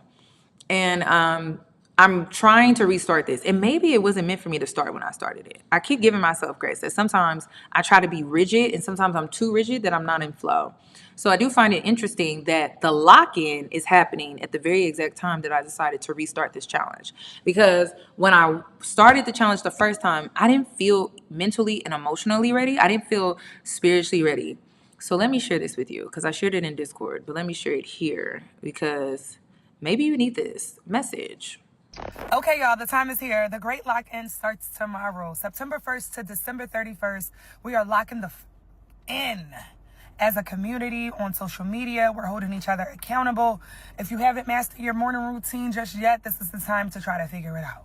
If your nighttime routine look like shit, this is the time to figure it out. If you haven't lost the amount of weight that you wanted to lose, this is the time to figure it out. If you wanted to gain weight, maybe you wanted to try that new recipe, that new hobby. Maybe you want to come to Cafe Pilates. Shout out to Coach Ja, that's me. And this is the time for you to actually go. Look at this as the rehearsal for the big show being 2026. The next 4 months are going to be up to you to figure out who do you actually want to be. Who is your higher self and how can you tap into her or him now? How can you show up for yourself in a way that maybe you haven't gotten an opportunity to do thus far? And how can you honor your commitments until the end of the year so 2026 feels like a routine and not a fresh start, because how you end this year is how you'll start next year, right? We're always looking for a Monday. We're always looking for next week. We're always looking for a new month. Well, September 1st is on a Monday this year, and it is the last quarter. Get your life together now. It don't have to be perfect. Maybe 5 a.m. ain't your thing. I'm waking up at 4:44. Why? Why are you waking up at 4:44, Coach? Because I don't like the way 5 a.m. feel on my alarm clock. So I'm doing 4:44 a.m. so I can have 16 minutes just to myself. And at that 5 o'clock mark, that is when I get into my routine as a mom, when I get everything together for me and my kids and so on and so forth. It don't have to look like nothing else that nobody else is doing. It just has to make sense to you. Show up for yourself. You are so deserving of what life could feel like when you put your together. Get it together. Get it right. Get it tight. You got 4 months to figure it out. This is rehearsal for 2026, the big show, because we are turning it all the way up. I'm ready. I'm so ready for this. Like, I feel like I can finally, I've grounded myself with the scattered brain. Because that scattered brain was really like, it was messing me up. Like, scattered brain is, girl, oh my God. So I went out to nature more. I went to the beach more. I'm probably going to still like do that. I know I'm still doing that. Like, I have to go to the beach to release my debt jar. So I'm definitely doing that. I still have my debt jar. It's still under my bed. So it's collecting all of that energy and stuff.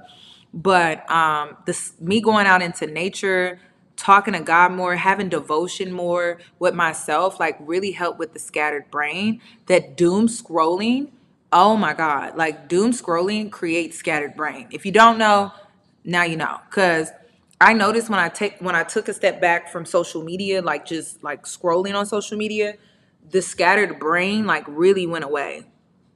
So that may be what is like a hindrance to you when it comes to you like locking in, getting focused, and like really like stepping into grounded, stable energy for you to get the things done that you need to get done. So I was really struggling with that.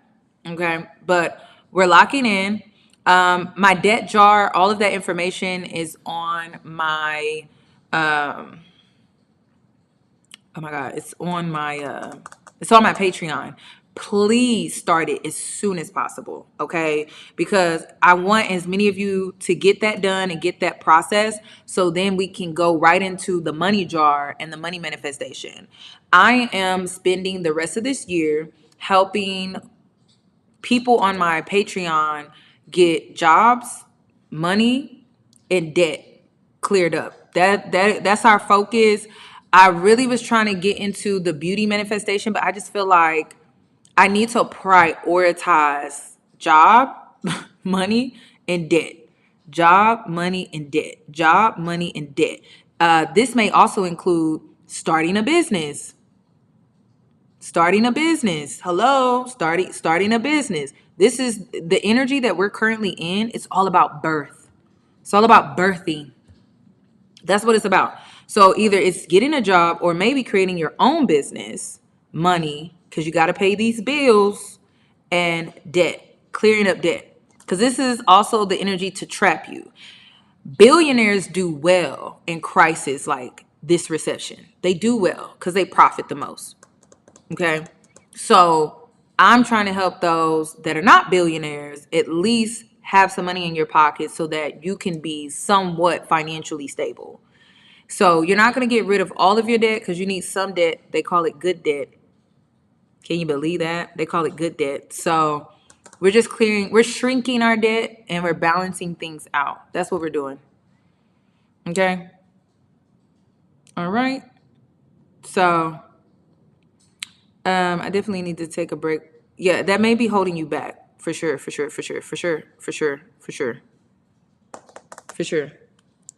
Okay.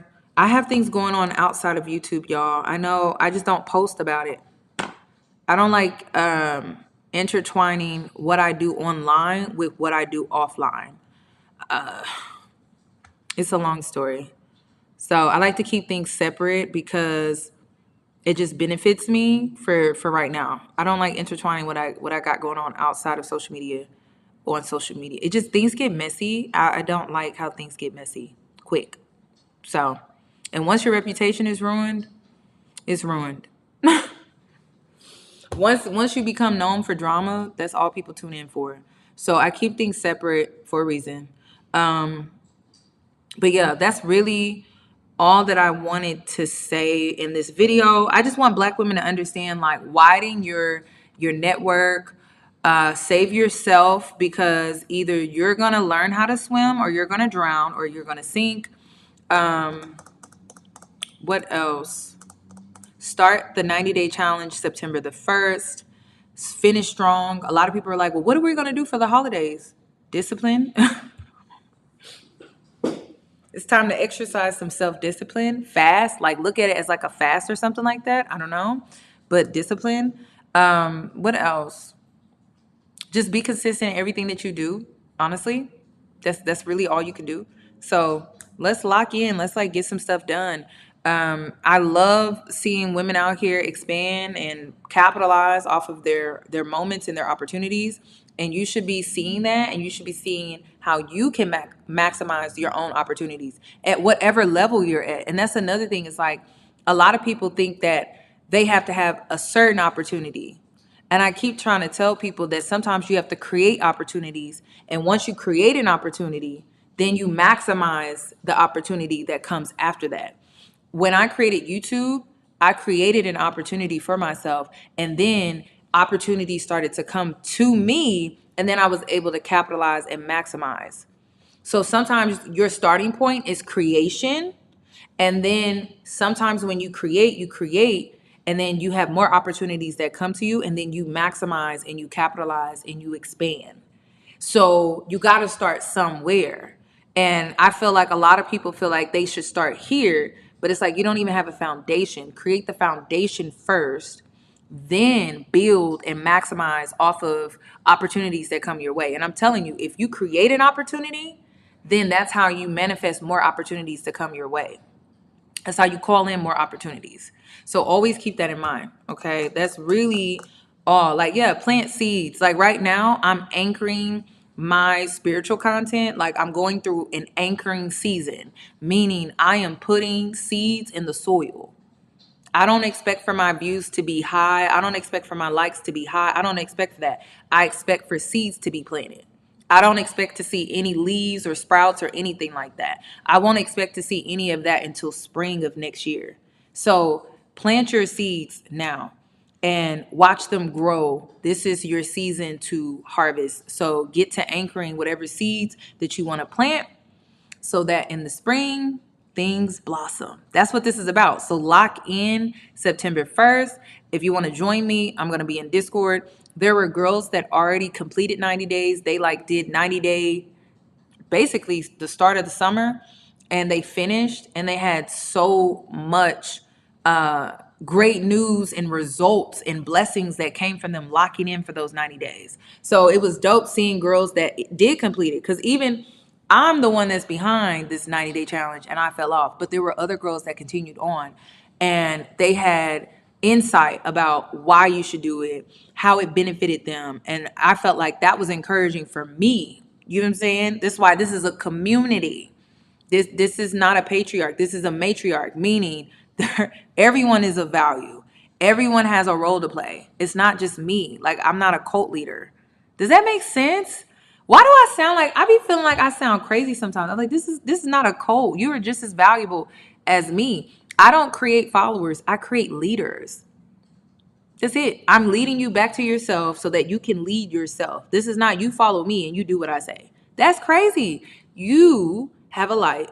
You just need to spark it, and then you grow and you lead. That's the whole point of this. So your light is within yourself. I'm only leading you back to yourself. You trust yourself. You don't trust me over yourself. You trust yourself. You don't trust anyone over yourself. You trust yourself, trust your light, trust your talents, trust your abilities, trust everything within yourself. Know who you are. If you don't know who you are, find yourself. Because there's a lot of answers in identity. And that's what a lot of people are missing today. If you feel confused, it's because you lack identity.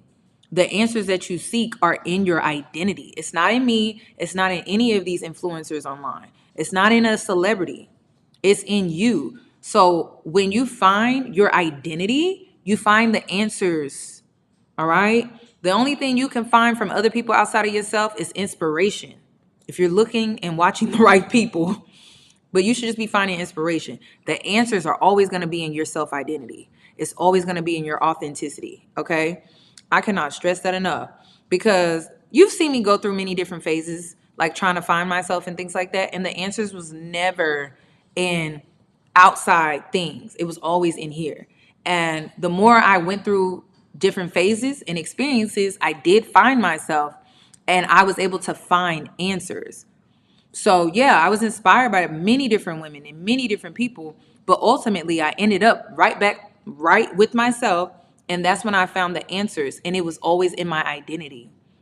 So you may go through a phase where you're just mirroring, right? And that's part of finding yourself and finding your identity. So mirroring looks like you're looking at all of these people that inspire you in some type of way. You're looking at all of these people that you want to be more like, or you find them interesting, or you think they're cool and things like that. You think the answers are in them, and you seek them out for those answers, but the answers are still within yourself. They're just mirroring things about yourself that maybe you like, but you are not making that connection within yourself, like, oh, this is me, this is what I like. And so you're supposed to take that mirroring that you're getting, and then you're supposed to turn within, and then there's a level of acceptance. A lot of people take the mirroring phase of their life, they compare, and then they tear themselves down. You're supposed to take that mirroring phase in your life, and you're supposed to embrace, accept, and then find yourself more going within. But you were inspired by these outside things or these outside factors. So keep that in mind. It takes time. Do not rush the process. I feel like so many girls rush through this mirroring phase. It's the most adventurous phase. It's the most adventurous phase in your life. Like, y'all, that's when I was able to do the crazy stuff. Seriously, like that's when I was able to like do the crazy hair, crazy clothes, crazy attitude. I'm just being honest with you. But now I've like really matured. So it's like, I know myself. I don't got to do all of that, you know? So when you don't know yourself, you tend to act out a little bit. And that's fine. Allow yourself to act out, because that's part of growth. You go from acting out to now calm, poise. It's life. Just understand growth is important, though. You can't stay there. You mess up when you stay. You don't mess up for being yourself. You mess up when you stay a certain way, okay? Because you should always be achieving elevation or ascension or evolution within yourself. But you mess up only when you stay that way. You never want to stay like that, okay? Never. Let's see. That's really all I really want to say. So if you have any questions, you can always check me out on Discord or Patreon. I'm trying to decide if I'm going to keep this up. Should I keep this up for the girls when it comes to maximizing their community and their network? It's important, especially for Black women. Should I? I'm tired of fighting with people in the comment section. I feel misunderstood. And I just be like, maybe it's just meant for me to be misunderstood. But should I keep this up? It's not really my professional.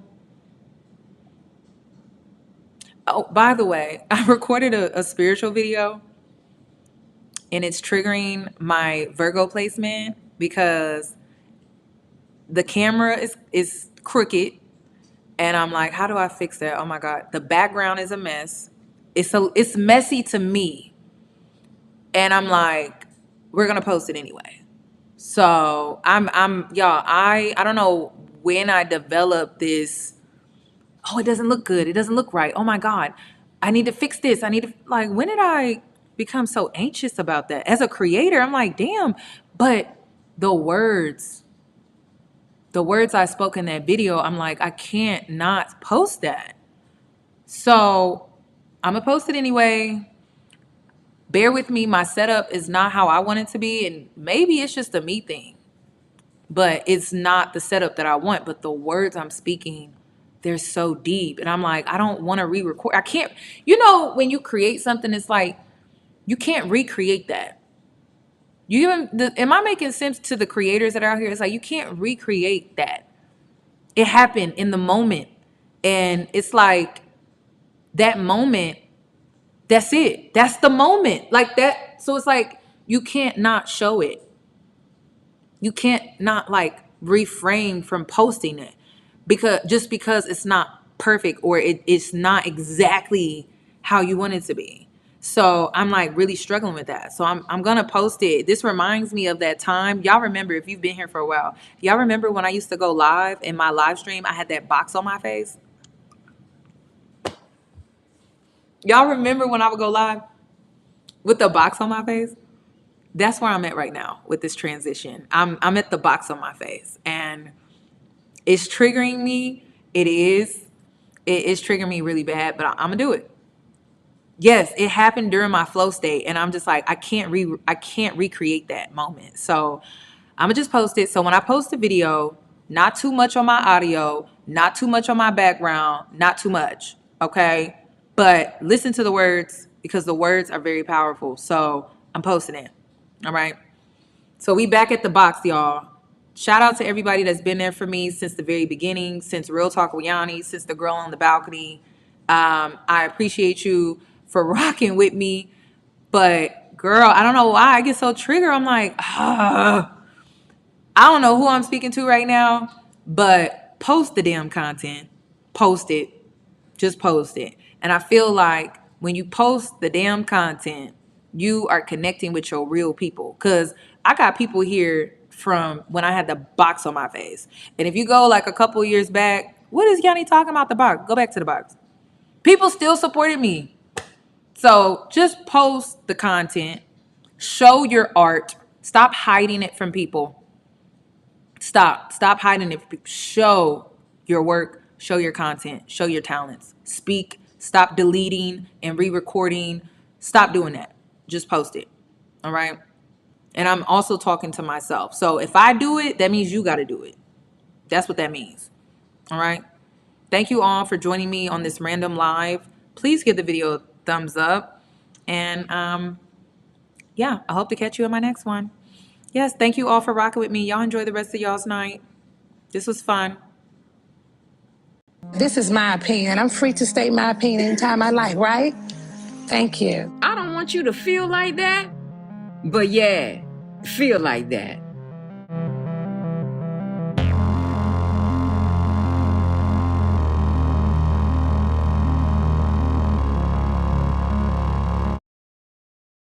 This is my opinion. I'm free to state my opinion anytime I like, right? Thank you.